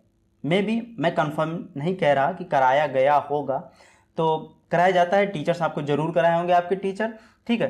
तो यहाँ पे आपका रिवीजन भी हो जाएगा, ठीक है। तो चलो यहाँ पे समझते हैं डॉक्यूमेंट्स को, ठीक। पहले पॉइंट पे क्या दिया हुआ है, the document object represent the whole HTML document. देखो जो डॉक्यूमेंट ऑब्जेक्ट होता है वो क्या रिप्रेजेंट कर रहा होता है, जो भी आपके HTML का पूरा डॉक्यूमेंट होता है उसी को रिप्रेजेंट कर रहा होता है। यानी डॉक्यूमेंट की मदद से हम पूरे HTML के जो डॉक्यूमेंट होते हैं उनको सभी चीज़ों को यूज कर सकते हैं, ठीक। सेकेंड पॉइंट पे क्या है, when HTML document is loaded in browser, जब आपका HTML डॉक्यूमेंट लोड हो जाता है ब्राउजर में, it becomes a document object, तब ये डॉक्यूमेंट ऑब्जेक्ट हो जाता है। तब तक वो ऑब्जेक्ट नहीं रहता है जब तक वो लोड नहीं होता है। जब वो वेब ब्राउजर में आपका लोड हो जाता है तब वो क्या होता है, वो आपका डॉक्यूमेंट ऑब्जेक्ट हो जाता है, ठीक। It is the root element that represents the HTML document, okay. चलो थर्ड पॉइंट पे आते हैं, it has properties and methods, ठीक है। इसके पास कुछ प्रॉपर्टीज होती है, कुछ मेथड्स होते हैं। By the help of document object की मदद से we can add dynamic content to our web page. देखो अब इसी की मदद से हम अपने वेब पेज में डायनेमिकली कुछ कंटेंट को ऐड कर सकते हैं। अभी आप देखे भी हो कि document use dot form 1 dot text 1 dot focus करके लिख रहे थे ना चीज़ें, तो डायनेमिक कैसे ऐड कर रहे थे, यानी कि जब कोई यूजर एंटर कर रहा था तो पॉपअप शो हो रहा था, वैलिडेट कर रहे थे, तो ये सभी चीज़ें कैसे हो रही थी, डायनेमिक तरीके से ही तो यूज हो रही हैं, ओके। चलो accessing field value by document object, field की वैल्यू डॉक्यूमेंट ऑब्जेक्ट से कैसे एक्सेस करते हैं थोड़ा उसे देखते हैं। We are going to get the value of input text by user, ठीक है, जो यूजर इनपुट करता है कोई वैल्यू। Here we are using document dot form dot name value to get the value of name field. Name field की value को get करने के लिए करते हैं, तो देखो कैसे करते हैं, ये आपको याद आ रहा होगा, अभी पीछे की कहानी आपको याद आ रही होगी कोड वाला। अब देखो डॉक्यूमेंट क्या होता है, ये जो स्टार्टिंग में डॉक्यूमेंट दिया है इसका काम क्या होता है, document is the root element that represent the HTML document. अब ये जो डॉक्यूमेंट है ना, ये क्या काम क्या करता है, ये आपके HTML के डॉक्यूमेंट को रिप्रेजेंट करता है। अब जो हमने फॉर्म 1 लिखा है, ये काम क्या करता है, is the name of the form, form का नेम है। अब देखो नेम याद आ रहा है, नेम मैंने जो दिया था वही होता है फॉर्म 1, ठीक। नेम क्या होता है, name is the attribute name of the input text. Input text में हमने दिया था ना नेम, याद आ रहा होगा आपको, फिर हमने वहाँ पे टेक्स्ट 1 करके दिया था, वही नेम यहाँ पे दिया था, तो यहीं पर ये बता रहा है। वैल्यू क्या होती है, अब देखो value is a property that returns the value of the input text, ठीक है। ये प्रॉपर्टी होती है जो कि इनपुट टेक्स्ट की जो वैल्यू होती है उसे रिटर्न कर रही होती है, ठीक। आई होप कि ये चीज़ें आपको डॉक्यूमेंट का समझ में आ गया होगा। ओके, चलो अब बात करते हैं इवेंट हैंडलिंग की। इवेंट हैंडलिंग का मतलब क्या है, बस आप क्लिक करने समझ रही है, देखो क्लिक कर रहा है ना, तो कुछ ऐसा ही होता है इवेंट हैंडलिंग। आप समझने से बटन पे कोई क्लिक करते हैं, वो एक तरह की इवेंट हैंडलिंग होती है। तो अभी प्रैक्टिकल करके दिखाने वाला हूँ एक्चुअल में कैसे इवेंट हैंडलिंग वर्क करती है और इसका कोड कैसे थोड़ा वर्क करता है, ठीक है। चलो यहाँ पर देखो, अभी प्रैक्टिकल देखेंगे, थोड़ा थ्योरी समझ लो, क्योंकि थ्योरी भी लिखना होता है एग्जाम में या कहीं पर पूछ लेता है। तो पहले नंबर पर क्या है, the change in the state of an object is known as an event. अब देखो जब कोई ऑब्जेक्ट अगर उसका स्टेट चेंज हो जाता है तो वही होता है एक तरह का इवेंट। यानी कि जब हम किसी बटन पर क्लिक करते हैं तो कुछ दिखे या कुछ परफॉर्म हो, कुछ चीज़ें हमें चेंज होती हुई दिखे, तो वहाँ पे होता है एक तरह से इवेंट ही। बटन पे हम लोग क्लिक करते हैं जैसे, वह एक तरह का इवेंट ही होता है, ठीक। चलो सेकेंड पॉइंट पे है, in HTML there are various events which represent that some activity is perform by the user और बाय द ब्राउजर, ठीक है। बहुत सारे इवेंट्स वगैरह होते हैं जो एक यूजर के थ्रू परफॉर्म किए जाते हैं, वह ब्राउजर पर यूजर परफॉर्म करता है, ब्राउजर पर ऑटोमेटिक कुछ इवेंट्स परफॉर्म किए जाते हैं। Okay, when JavaScript code is included in HTML JS JavaScript react, देखो रिएक्ट नहीं है, जावास्क्रिप्ट रिएक्ट मतलब ऐसा बर्ताव करता है, JavaScript react over these events and allow the execution, ठीक है। जब हम जावास्क्रिप्ट की कोड को HTML के अंदर इंक्लूड कर देते हैं, ठीक है, और जो कोड हम जिसके लिए जावास्क्रिप्ट का लिखे रहते हैं, तो वो क्या करता है, उस कोड को एग्जीक्यूट करा देता है उस पर्टिकुलर इवेंट के लिए, समझ रहे हो। अब जैसे मान लो मैंने कोई इवेंट लिखा कि ये एक बटन हो, इस पे जैसे मैं क्लिक करूं तो एक पॉपअप शो हो, वो एक तरह का इवेंट हो गया। और जैसे कि यहाँ पर कोई ऐसे फॉर्म दिया हुआ, एक बटन दिया हुआ, जैसे मैं इस बटन पे क्लिक करूं तो इसमें मैंने जो चीज़ें लिखी हुई हैं उसके कैलकुलेशन के बाद कुछ आउटपुट यहाँ पे दिखे नीचे, वो एक तरह का होता है इवेंट। ऐसे ही इवेंट होता है। तो अभी मैं एक कोड करके आपको दिखाऊंगा कि कैसे इवेंट काम करता है। This process of reacting over the events is called event handling. अब देखो दिस प्रोसेस ऑफ रिएक्टिंग, यही जो रिएक्टिंग का प्रोसेस होता है ना, यही यार होता है इवेंट हैंडलिंग। अब आप कह रहे होंगे अरे यार मैं तो सोच रहा था बहुत बड़ी चीज़ होती है, कुछ नहीं, बस यही होता है, बस इतना ध्यान दे दो।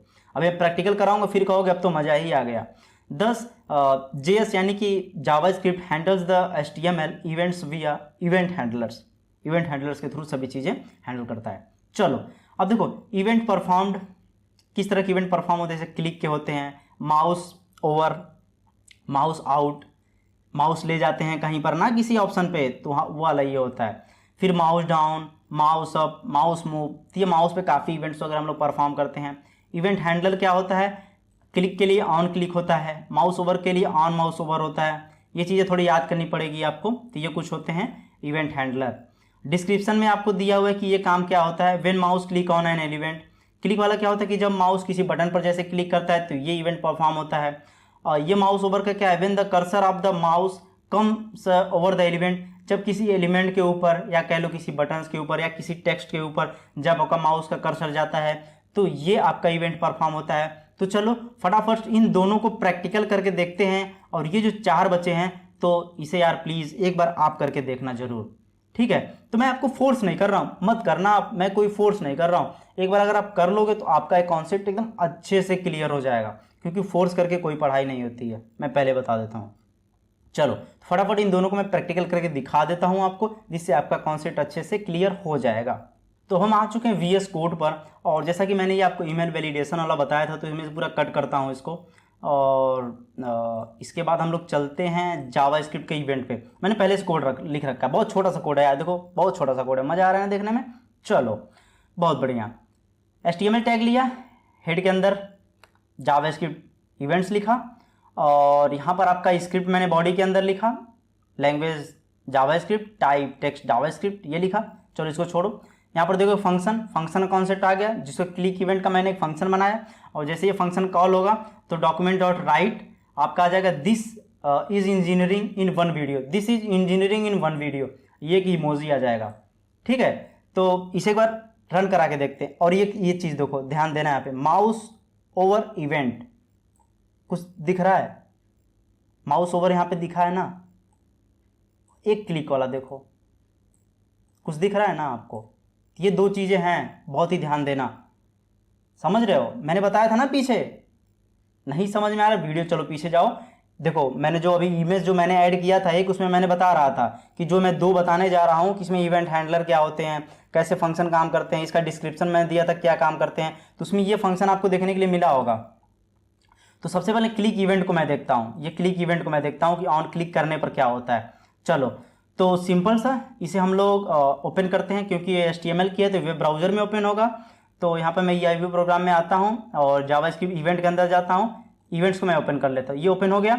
और जैसा कि मैं यहाँ पे कोड में क्या लिखा हूँ कि जैसे ही क्लिक करेगा बंदा तो उसे ये दिखेगा, this is engineering in one video.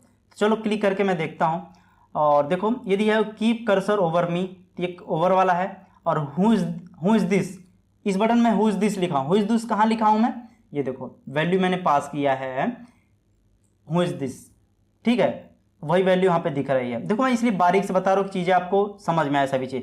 जैसे इस पर मैं क्लिक करता हूँ, अब देखो सभी चीज़ चली गई, this is engineering in one video आ गया। यानी यहाँ पर देखो एक इवेंट अकर हुआ, इवेंट परफॉर्म हुआ, यहाँ पर इवेंट हैंडलिंग कर रहे हैं, इवेंट कर रहे हैं, यानी कि जैसे ही मैंने उस पर क्लिक किया तो ये आपको ये देखने के लिए मिल रहा है, समझ रहे हो। चलो आई होप की चीज़ आपको समझ में आ गई होंगी। कट करता हूँ और फिर मैं इसे ओपन एक बार करता हूँ, ये ओपन कर लिया। अब दूसरा जो कॉन्सेप्ट है उसे समझते हैं। तो इसे मैंने कमेंट आउट करके रखा है, सिंपल सा मैं इसे पूरे को लूँगा, इसको कमेंट आउट करता हूँ, ठीक है, और इसको अनकमेंट करता हूँ, और चलो फिर रन कराता हूँ। कंट्रोल एस प्रेस करके आप सेव कर लीजिएगा, क्योंकि मेरे में तो ऑटोमेटिक सेव होता है। यहाँ पर देखो एक अलर्ट दिख कर आएगा, और यहाँ पे हम लोग माउस ओवर करेंगे, यानी कि किसी ऑप्शन पर अपने माउस को लेकर होवर कराएंगे, ठीक है। तो चलो इसे करा कर देखते हैं। चलो वेब ब्राउजर में आ गए, ओवर का मैंने बताया क्या, कीप कर्सर ओवर मी, जैसे देखो मैं ले जा रहा हूँ, अभी ध्यान देना, ले नहीं गया हूँ, देखो ये देखो ले गया, कुछ आया, कुछ आ नहीं रहा यार, ऐसा क्यों हो रहा है। ये देखो मैंने रिफ्रेश नहीं किया था, क्योंकि वहाँ पे जो चीज़ें सेव करते हैं तो यहाँ पर रिफ्रेश करना पड़ता है। चलो तो यहाँ पर जैसे ही मैं ले जा रहा हूँ, ओके मैंने क्लिक किया, फिर मैं ले गया, ये देखो फिर अलर्ट वाला बॉक्स आया, ठीक है। तो यहाँ पर दिखने के लिए मिला ना आपको, this is engineering in one video, फिर मैं ओके क्लिक किया, ये भी एक तरह का इवेंट हैंडलिंग ही हो रहा है आपका, ठीक है। एक हु इज दिस वाला था, एक आप कीप कर्सर ओवर मी, कि मैंने कमेंट आउट कर दिया इसलिए काम नहीं कर रहा है, ठीक है। तो आई होप की चीज़ आपको समझ में आ गई होंगी, ठीक। चलो अब फिर चलते हैं स्लाइड पर और दूसरे कॉन्सेप्ट को अच्छे से समझने की कोशिश करते हैं। तो हम बात करते हैं DHTML। इसका नाम बहुत जगह आप सुनते होंगे, मे भी हो सकता है आप सुने भी ना हो, ठीक है। तो बेसिकली एक डायनेमिक HTML होता है, इसका बहुत ही अच्छा कॉन्सेप्ट होता है और बहुत ज़्यादा जगह पे इसका यूज होता है। तो चलो फटाफट समझते हैं इसका कैसे यूज होता है। तो पहले पॉइंट पे क्या दिया हुआ, DHTML stands for dynamic hypertext markup language, ये शॉर्ट में जैसे डायनेमिक HTML भी बोलते हैं। तो इसे याद जरूर कर लो, अगर आप वेब डेवलपमेंट करते हैं तो आपको ये चीज़ें पता होनी चाहिए, ओके। चलो सेकंड पॉइंट पे क्या है, dynamic HTML is not a markup और प्रोग्रामिंग लैंग्वेज। ध्यान देना, HTML जो होती है मार्कअप लैंग्वेज होती है, और जावास्क्रिप्ट जो एक प्रोग्रामिंग लैंग्वेज है, और जो ये डायनेमिक HTML है ना, DHTML जो है ना, ये दोनों नहीं है। ये बहुत ध्यान देना भाई, ठीक है। ऐसा मत समझ लेना कि ये मार्कअप है, कुछ नहीं, ये दोनों नहीं है, ना मार्कअप लैंग्वेज है ना प्रोग्रामिंग लैंग्वेज है, ठीक। इन दोनों कट करो।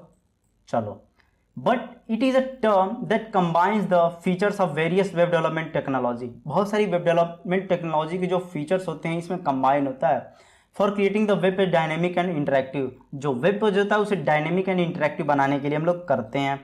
अब देखो थर्ड पॉइंट बहुत ही इंपॉर्टेंट है। DHTML means a combination of, देखो combination of HTML, CSS, DOM and JavaScript, इसकी कॉम्बिनेशन होती है DHTML। ये बहुत ही ध्यान देना, ठीक है। ये छोटी मोटी चीज़ नहीं है, अब समझ रहे हो, छोटी मोटी चीज़ नहीं है, काफ़ी बड़ी अच्छी चीज़ है ये।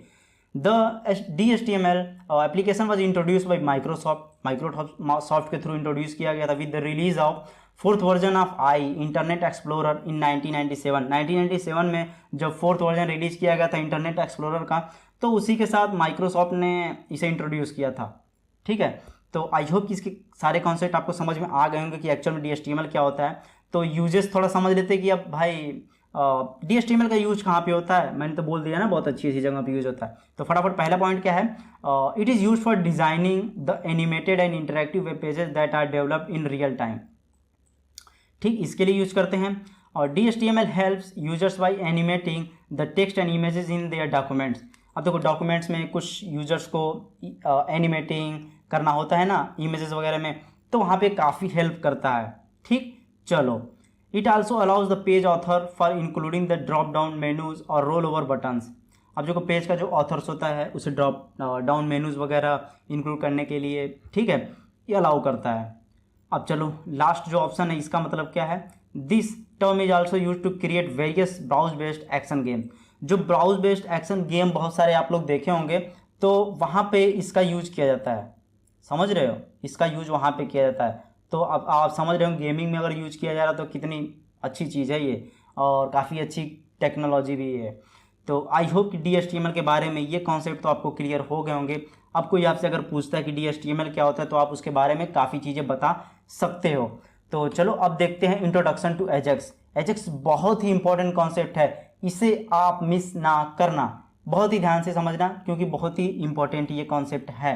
ओके, चलो इसे समझने की कोशिश करते हैं। और इसके पहले इस चैनल के बारे में थोड़ा बात करते हैं। मैं एक बार फिर कहता हूँ, चैनल को अगर अभी तक नहीं सब्सक्राइब किए हो ना, तो फटाफट सब्सक्राइब कर लो, क्योंकि मैं फटाफट बहुत जल्दी जल्दी वीडियो अपलोड करने वाला हूँ।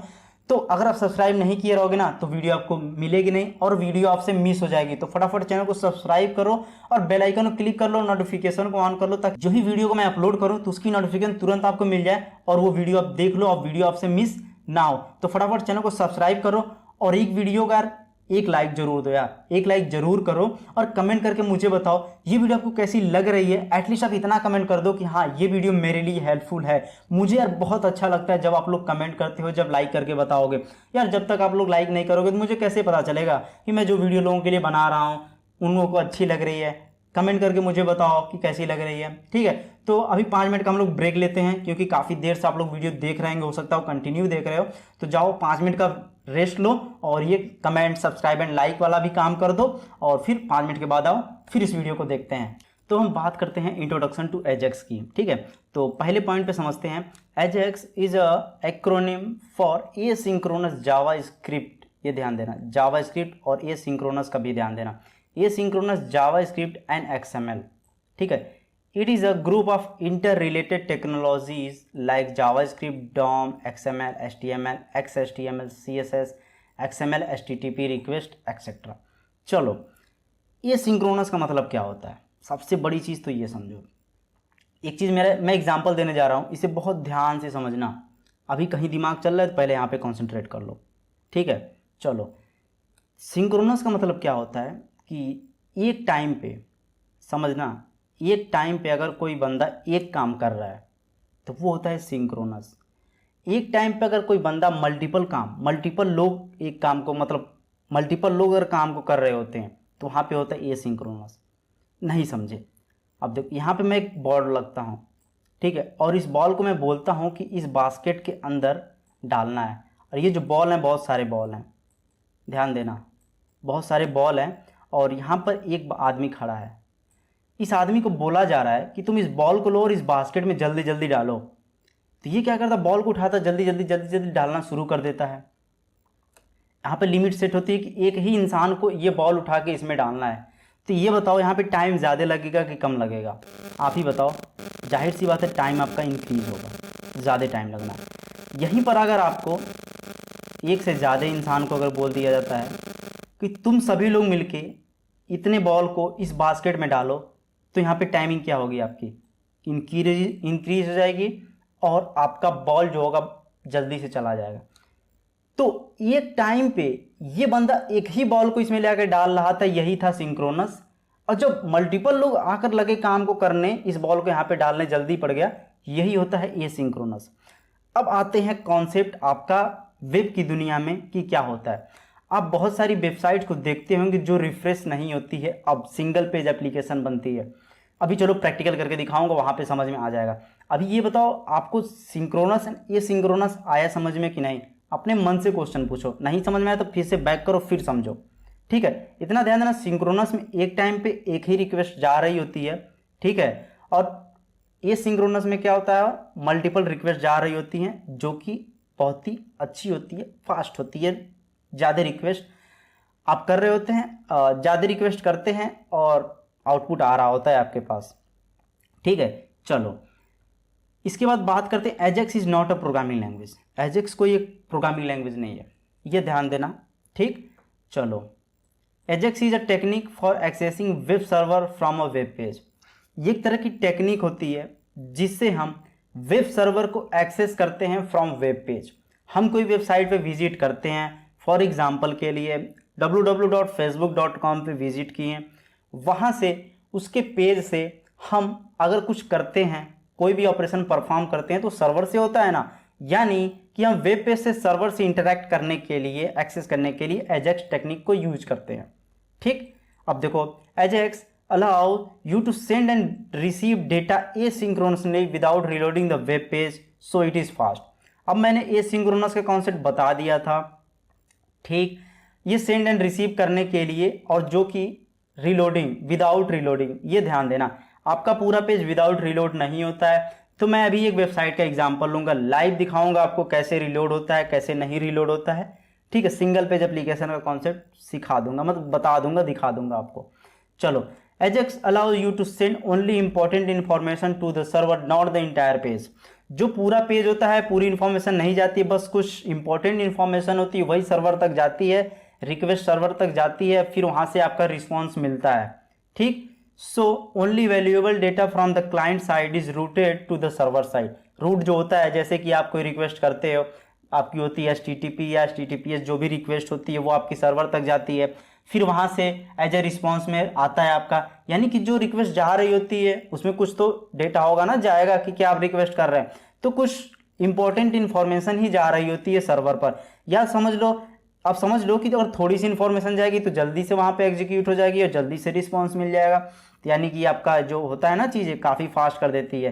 तो ये it's makes your application interactive and faster. तो यही होता है कि आपका एप्लीकेशन इंटरेक्टिव होता है एंड फास्टर होता है, जिससे ज़्यादा से ज़्यादा यूजर यूज करते हैं, तभी तो कंपनी ज़्यादा से ज़्यादा पैसा कमाएगी। या तो आप ही जब बोर हो जाओगे, अपने दोस्त को किसी मैसेज भेज रहे हो, या दोस्त का किसी प्रोफाइल ओपन करके देख रहे हो कि फोटो उसका देख रहे हो, बड़ा लेट लेट से फोटो आ रहा है, आप क्या करोगे, अरे यार मुझे नहीं ये एप्लीकेशन यूज करना है, समझ रहे हो। चलो, there are too many web applications running on the web page that are using Ajax technology like Gmail, Facebook, Twitter, Google Map, YouTube, etc। बहुत सारी कंपनियां हैं जो यार यूज कर रही हैं। एक एग्जांपल मैं और देता हूं, आप अगर पीछे जाओ कुछ टाइम पहले, तो अगर आप Gmail यूज करते होगे तो आपको कोई दोस्त अगर मेल करता था तो आप Gmail का पेज ओपन करके रखते थे, तो आप कहते थे यार अभी मेल नहीं आया, वो भेज चुका रहता था, फिर वो कहता अरे यार पेज को रिफ्रेश तो करो, तो पूरे पेज को एक बार रिफ्रेश करते थे, फिर आपका मेल आता था। लेकिन आज के टाइम पे ऐसा नहीं है, आपको पूरा पेज रिफ्रेश नहीं करना पड़ता है, समझ रहे हो। तो वैसे ही मेल आ जाता है, सिंपल सा, आप एक ही पेज के ऊपर रिफ्रेश, मतलब ऑटोमेटिक सिंक हो रहा होता है। एक चीज़ ये देखो, मैं अभी जीमेल ओपन करके अपना नहीं दिखाऊंगा, तो जीमेल की जगह मैं आपको पिंटरेस्ट की एक वेबसाइट है जो कि सिंगल पेज एप्लीकेशन यूज करती है, और यूट्यूब का ही एग्जाम्पल ले लेता हूँ। चलो यूट्यूब बेस्ट एग्जाम्पल, यूट्यूब पर ही चलते हैं और समझते हैं कि कैसे वहाँ पे विदाउट रिलोडिंग चीज़ें हो रही हैं। तो अभी मैं आ चुका हूँ यूट्यूब के पेज पे, ठीक है। और जो रिफ्रेश वाला कॉन्सेप्ट यही होता है, देखो यहाँ से करके हमें हमेशा रिफ्रेश करना पड़ता था कंटेंट को देखने के लिए। अब यहाँ पर देखो, जैसा कि यहाँ पे एक्सप्लोर पे हम लोग क्लिक करते हैं, क्या रिफ्रेश हुआ, नहीं, ध्यान दिया यार, होम पे चलो क्लिक किया, क्या रिफ्रेश हो रहा है, नहीं हो रहा है। शॉर्ट्स पे क्लिक किया, क्या रिफ्रेश हुआ, नहीं हुआ। सब्सक्रिप्शन में क्लिक किया, क्या रिफ्रेश हुआ? नहीं हो रहा है रिफ्रेश। यानी कि यही होता है सिंगल पेज एप्लीकेशन, समझ रहे हो? और जब इस पर जब ये रिफ्रेश होता है तो अब देखो साइन इन पर अगर क्लिक करता हूँ तो देखो पूरा पेज रिफ्रेश हुआ, यानी कि दूसरे पेज पे चला गया। समझ रहे हो? नहीं समझे यार, फिर समझाता हूँ। अब देखो जैसे मैंने होम पे क्लिक किया, ये आपका रिफ्रेश नहीं हुआ, सर्वर से डेटा फेच होके आ रहा है। ये जो दिख रही है आपको यहाँ पे वीडियो काफ़ी दिख रही है, सर्वर से ही आ रही है, फेच होके आ रही हैं, जो कि पूरा पेज रिफ्रेश नहीं हो रहा। एक्सप्लोर पे जैसे ही मैंने क्लिक किया तो ये भी सभी चीज़ें सर्वर से ही आ रही हैं, लेकिन पेज नहीं रिफ्रेश हुआ। जैसे ही मैंने साइन इन पे क्लिक किया ये दूसरे पेज पे रिडायरेक्ट होता है, इसलिए यहाँ पे ध्यान दिए होंगे आप, यहाँ पे रिफ्रेश हुआ है। आप समझ गए कि कैसे सिंगल पेज एप्लीकेशन काम करता है। तो आप इस तरह की एप्लीकेशन बना सकते हैं एजेक्स की मदद से। ऐसा जरूरी नहीं है कि only AJAX programming language use की जा रही है करंट मार्केट में। If you want to develop any single page application, no, you can use some another libraries and framework also to develop some single page application, like we can use React.js. okay, so we can use React.js, it's a framework, then we can use to develop single page application.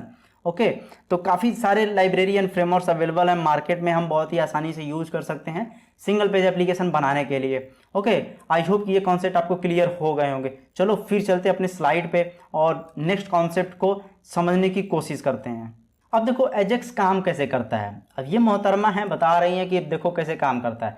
सबसे पहले तो आप browser एक open करते हो, मान के चलो आप एक क्रोम ब्राउज़र ओपन कर लिए हो, क्रोम ओपन कर लिए। क्रोम में हम क्या करते हैं, कुछ तो करते हैं, www.google.com पे जाते हैं और सर्च करते हैं इंजीनियरिंग इन वन वीडियो, कुछ भी सर्च करते हैं। वहाँ पे सर्च करने के बाद कुछ फेच होके आता है ना, तो वो आपका रिक्वेस्ट सेंड, आप HTTP रिक्वेस्ट सेंड करते हो, एक HTTP रिक्वेस्ट सेंड करते हो तो वो इंटरनेट के थ्रू जाता है सर्वर तक।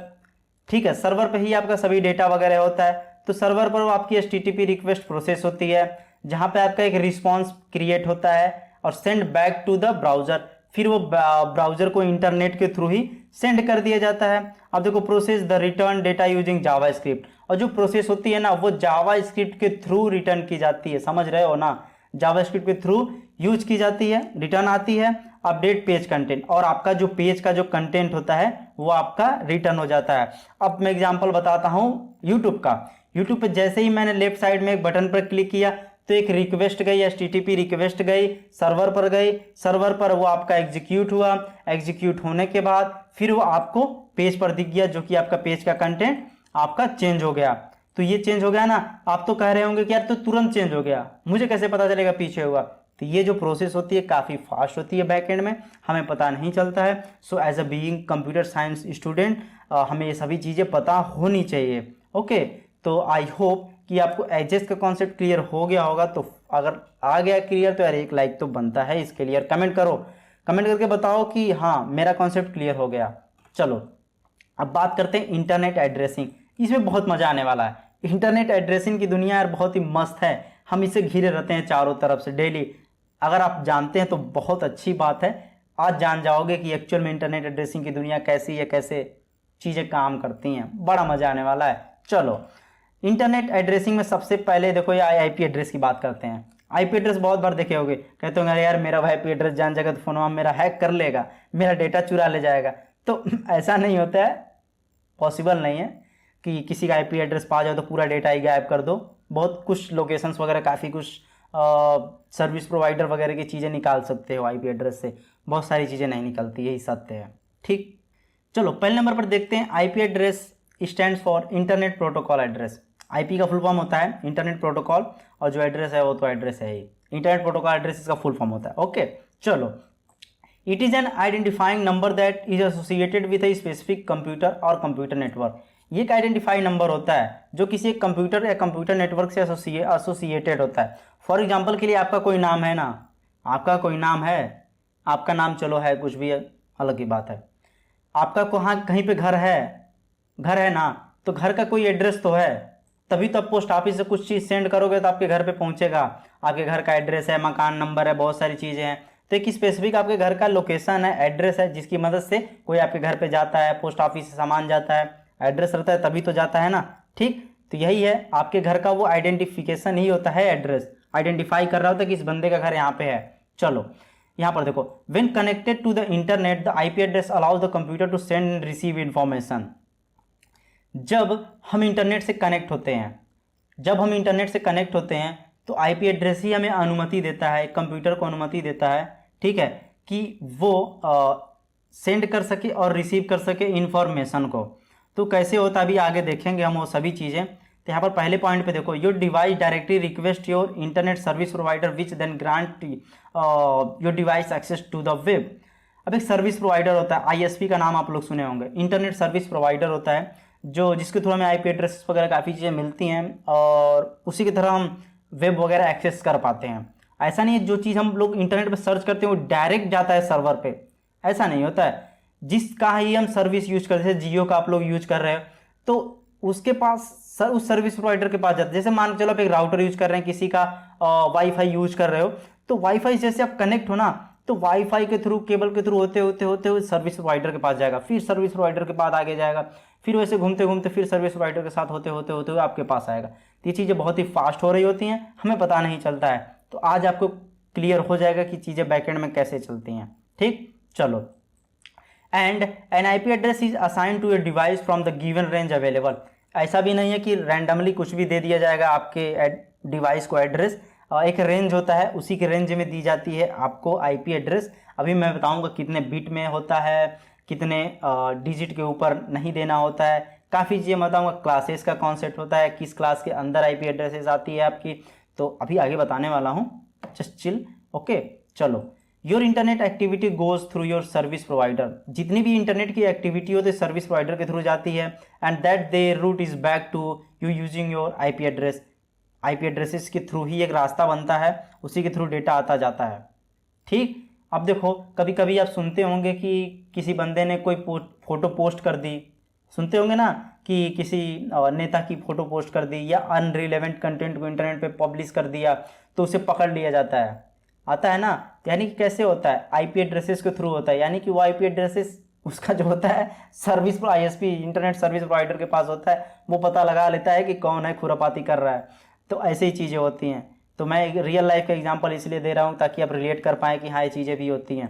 Your IP addresses can change होता है। For example turning your router on और off can change your IP address.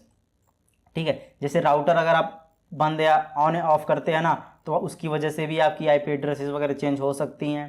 ठीक, when you are out from your home location, जैसे कि हम अपने घर के लोकेशंस कहीं और चले जाते हैं, ठीक है, तो नेटवर्क चेंज जाता है, तो वहाँ पे भी आईपी एड्रेसेस चेंज जाती है। तो दिमाग में कभी ये डाल के मत चलना कि मेरे फ़ोन में जो आईपी एड्रेस एक बार पड़ गई तो वही हमेशा रहेगी, ऐसा कुछ नहीं है, समझ रहे हो। ठीक है, चलो एक चीज़ और करो, इंटरनेट पे जाओ, अभी तुरंत जाओ, लिखो what is my IP address, बस इतना लिखो, व्हाट इज़ माई आईपी, जितना मैं कह रहा हूँ कर दो, इतना आपको फील आएगा यार, मैं जितनी चीज़ें करा रहा हूँ ना फील आएगा आपको। वहाँ पे जाओ, टाइप करो what is my IP address, तो वहाँ पे आपको दिखने के लिए आपको आईपी एड्रेस मिल जाएगा। वहाँ पे 2 आईपी एड्रेसेस मिलेगा, एक IPv4 मिलेगा, एक IPv6 मिलेगा। अभी आगे डिस्कस करेंगे कि IPv4 क्या होता है, IPv6। अभी बस इतना काम करो, इस वीडियो को पॉज करो, गूगल ओपन करो, क्रोम, वहाँ पे लिखो what is my IP address, अभी आपको मिलेगा देखने के लिए, आपका सर्विस प्रोवाइडर वगैरह भी मिलेगा देखने को, और आपकी आईपी एड्रेस भी देखने को मिलेगी। ठीक, और आपको लोकेशन भी दिखा सकता है कि यहाँ कहाँ से यूज कर रहे हो आप। चलो अब बात करते हैं types of IP address. Basically 2 types के होते हैं, IPv4 and IPv6। Full form होता है internet protocol version 4, internet protocol version 6। ठीक, चलो सबसे पहले IPv4 को देखते हैं जो कि वर्जन 4 है। पहले पॉइंट पे क्या है, internet protocol version 4 it consist of 4 number separated by the dots. 4 number use करते हैं जो कि डॉट के थ्रू आपका सेपरेट होता है। ये नीचे देखो, 1 डॉट, 2 डॉट, 3 डॉट है, और ये 4 नंबर हैं। अरे यार देखो, 1 2 3 4 नंबर हैं। ठीक, 4 नंबर है ना इसमें, जो कि डॉट के थ्रू सेपरेटेड है। Each number can be from 0 to 255 in decimal number. ये जो होते हैं 3, ये जो 4 पार्ट में है ना, ये जो 189, ये 255 255 के ऊपर नहीं जा सकता, इसकी रेंज है। 0 से 255 के बीच में रहेगी, ये भी 0 से 255 के बीच में, ये भी 0 से 255 के बीच में, ये भी 0 से 255 के बीच में रहेगी। ठीक है, इतना क्लियर हो गया आपको। चलो, this 0 to 255 range can be written as 000 and 111। यानी कि 0 को अगर आप बाइनरी के फॉर्म में लिखते हो तो ये होगा, एंड 255 अगर बाइनरी लिखोगे तो ये आपका आएगा 8 बार 111 आएगा। इसे आप डेसिमल में कन्वर्ट करके देख लेना, आपका 255 ही आएगा। ठीक, चलो, since each number n can be represented bye A group of 8 digit binary digit. 8 digit है ना, ये 8 डिजिट है, 1 2 3 4 5 6 7 8 डिजिट है। ठीक, okay. So a whole IPv4 binary address can be represented by 32 bits of binary digit. 32 bits के थ्रू, binary digit के थ्रू रिप्रेजेंट की जाती है। अब 32 बिट कैसे हुआ यार, इसे समझो। अब जैसे कि बताया गया 0 से 255 के बीच में जो रेंज होती है वो आपकी 8 डिजिट होती है। 8 डिजिट यानी 8 बिट, ध्यान देना, 8 बिट, 8 बिट ये, 1 बिट, 8 बिट ये, 8 बिट ये, 8 बिट ये, 8 बिट ये, 4 हुआ, 8 इंटू 4, 8 चौक 32। समझ में आया कहाँ से आया 32? ये 32 यहीं से आया। और total of 2 to the power 32 devices approximately इतना can be assigned with IPv4। इतनी सारी डिवाइसेस आपकी असाइन हो सकती हैं IPv4 के थ्रू।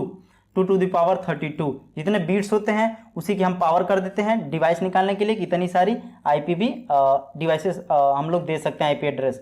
तो अभी आप लोग सोच रहे होंगे कि यार अगर इतने सारे दुनिया में डिवाइसेस हैं तो इतनी तो कम पड़ जाएगी, इतनी तो कम पड़ जाएगी। तो इसी के लिए IPv6 का कॉन्सेप्ट आया, अभी वहाँ पे भी समझने वाले हैं।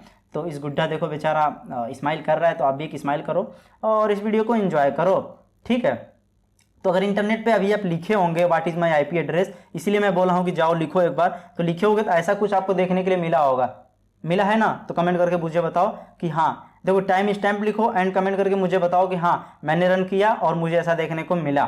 ठीक है, चलो IPv4 के बारे में थोड़ा और जानते हैं, क्लासेस के बारे में। अभी 6 को देखने वाले हैं, तो IPv4 के क्लासेस को थोड़ा समझते हैं। देयर आर अराउंड 4.3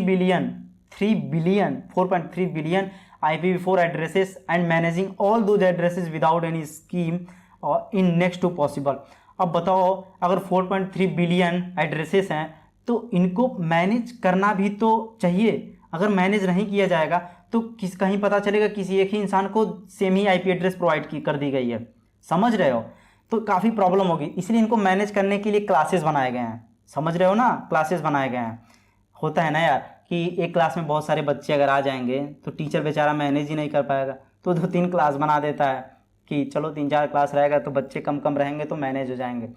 तो वही ऐसा ही कुछ कॉन्सेप्ट है। 4.3 बिलियन अगर एड्रेसेस अगर आपको मैनेज करने हैं तो कुछ तो आपको टेक्निक आजमाना पड़ेगा ना करने के लिए।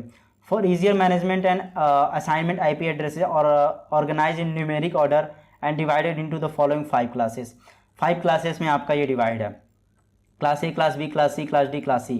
ठीक, नीचे से बात करते हैं। क्लास D जो है ये आपका रिजर्व है मल्टीटास्किंग के लिए, और जो आपका क्लास C है ये रिजर्व है आपका रिसर्च के लिए। इन दोनों क्लास की बात मत करिएगा, ये नहीं पब्लिकली अवेलेबल होता है उतना।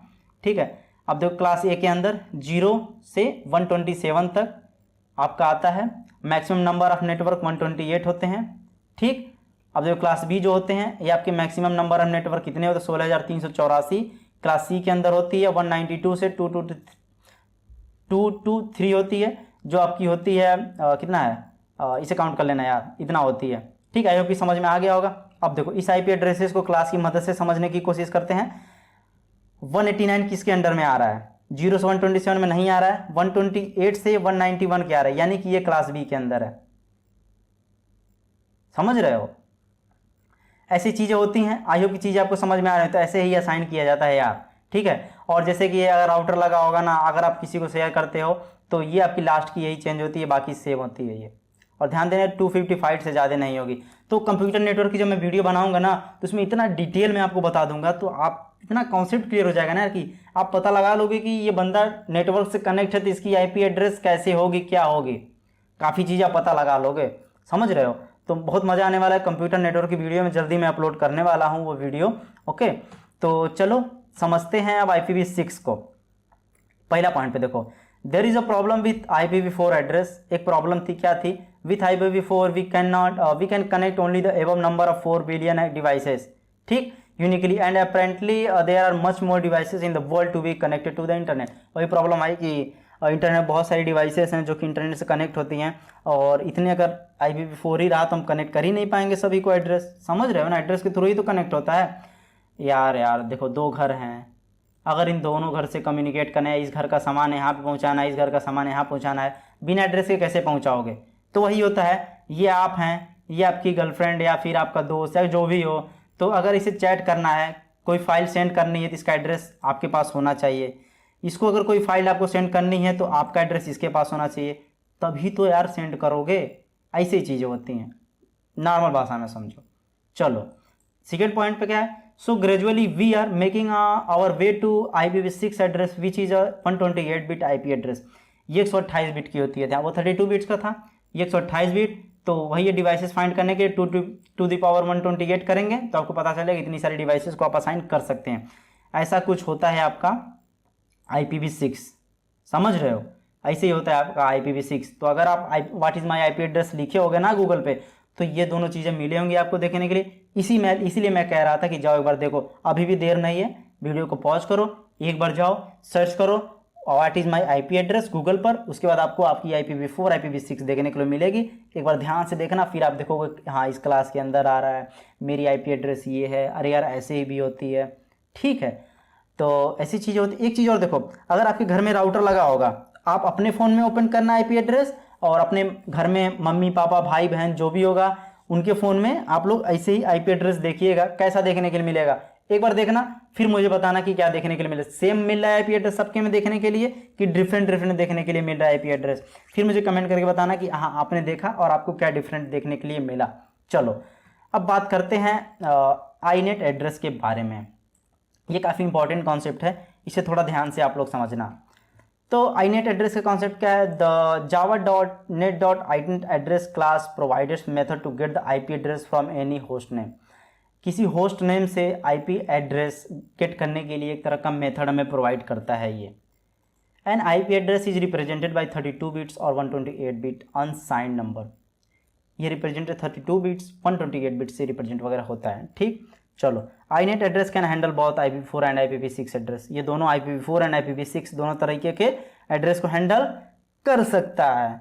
There are 2 types of addresses, एक यूनिकास्ट होता है, एक मल्टीकास्ट होता है। यूनिकास्ट का मतलब क्या होता है? N identifier for single interface, और दूसरा जो मल्टीकास्ट होता है N identifier for set of interfaces, ठीक। ये देखो iNet एड्रेस फैक्ट्री मेथड, ये क्या है? The iNet address class is used to encapsulate both the numerical IP addresses and the domain name for that addresses, ठीक।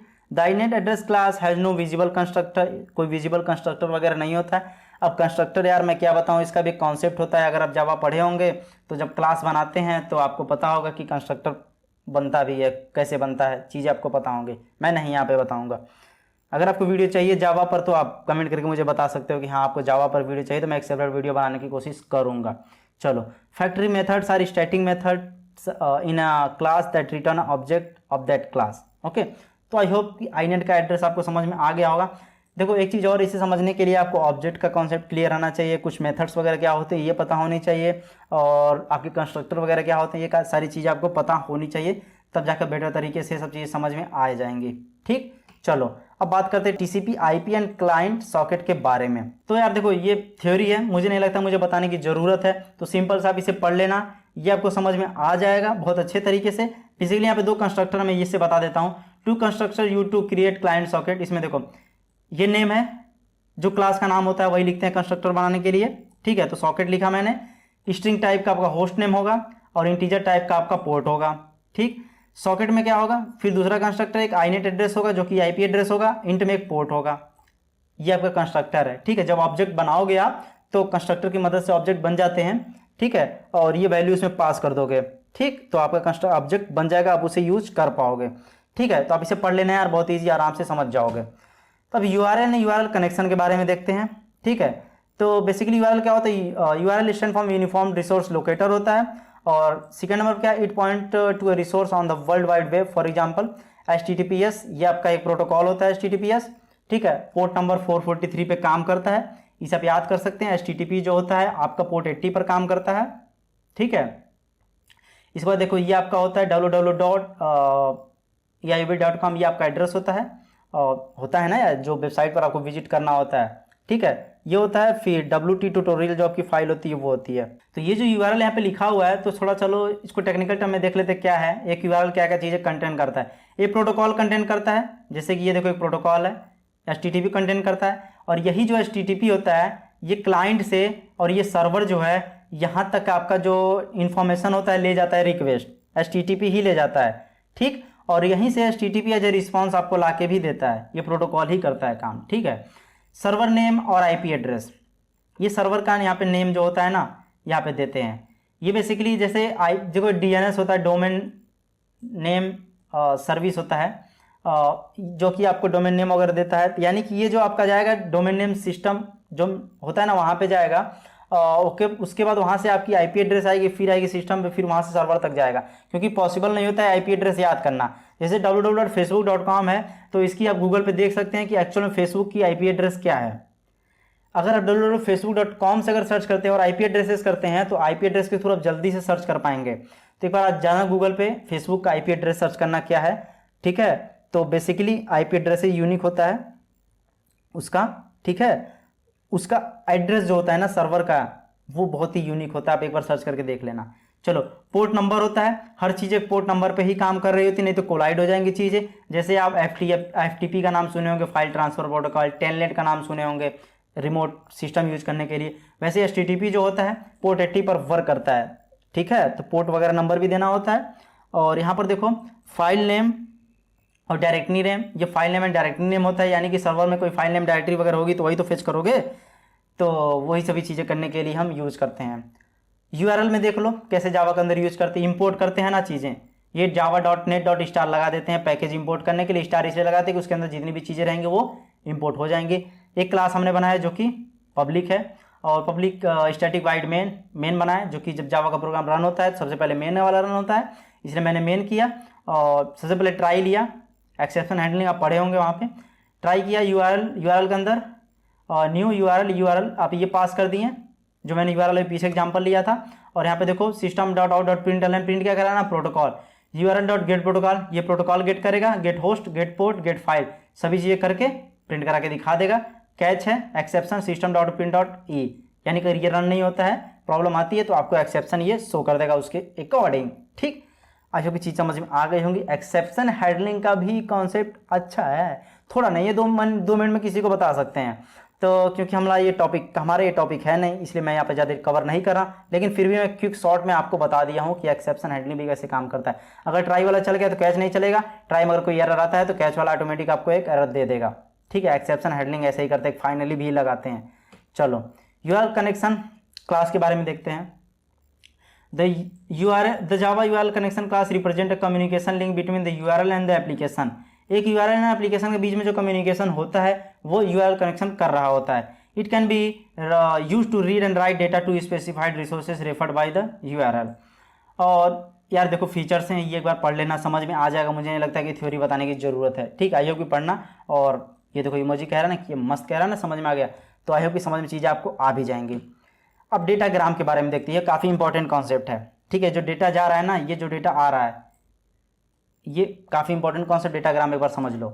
चलो, डेटाग्राम और collection of information send from one device to another device via the established network. एक device ये है, एक device ये है, यहाँ से जो भी इंफॉर्मेशन जा रही है दूसरे डिवाइस में, और इस डिवाइस से आ रही है जो भी इंफॉर्मेशन कनेक्टेड डिवाइस में, वो डेटाग्राम के थ्रू होती है, ठीक है। अब देखो, when datagram is send to the target device there is no assurance that it will reach to the target device safely और कंप्लीटली। देखो, डेटाग्राम में एश्योरेंस नहीं होता है कि जब टारगेट डिवाइस को डेटा भेज रहे हो वो डेटा पहुंच ही जाए, एश्योरेंस नहीं होता है। इसलिए नहीं होता है क्योंकि इसमें देखो एक कनेक्शन लेस होता है, यानी डेटा ये कनेक्शन पहले इस्टेब्लिश नहीं करता है डेटा सेंड करने के लिए। आप TCP/IP के कॉन्सेप्ट पढ़े होंगे, तो वहाँ पे क्या होता है, सबसे पहले आपका कनेक्शन इस्टेब्लिश होता है। ये एक डिवाइस ही है, तो इन दोनों के बीच सबसे पहले कनेक्शन इस्टेब्लिश होगा, फिर डेटा ट्रांसफर होता है, यानी कि ये कनेक्शन ओरिएंटेड है, ठीक है। और कनेक्शन लेस में क्या होगा, एक डिवाइस ये है, तो ये बिना कनेक्शन बनाए ही इन्फॉर्मेशन सेंड करने लगेंगे। तो आप जान रहे, बिना कनेक्शन बनाए ही इन्फॉर्मेशन सेंड करेंगे तो नहीं हो पाएगा।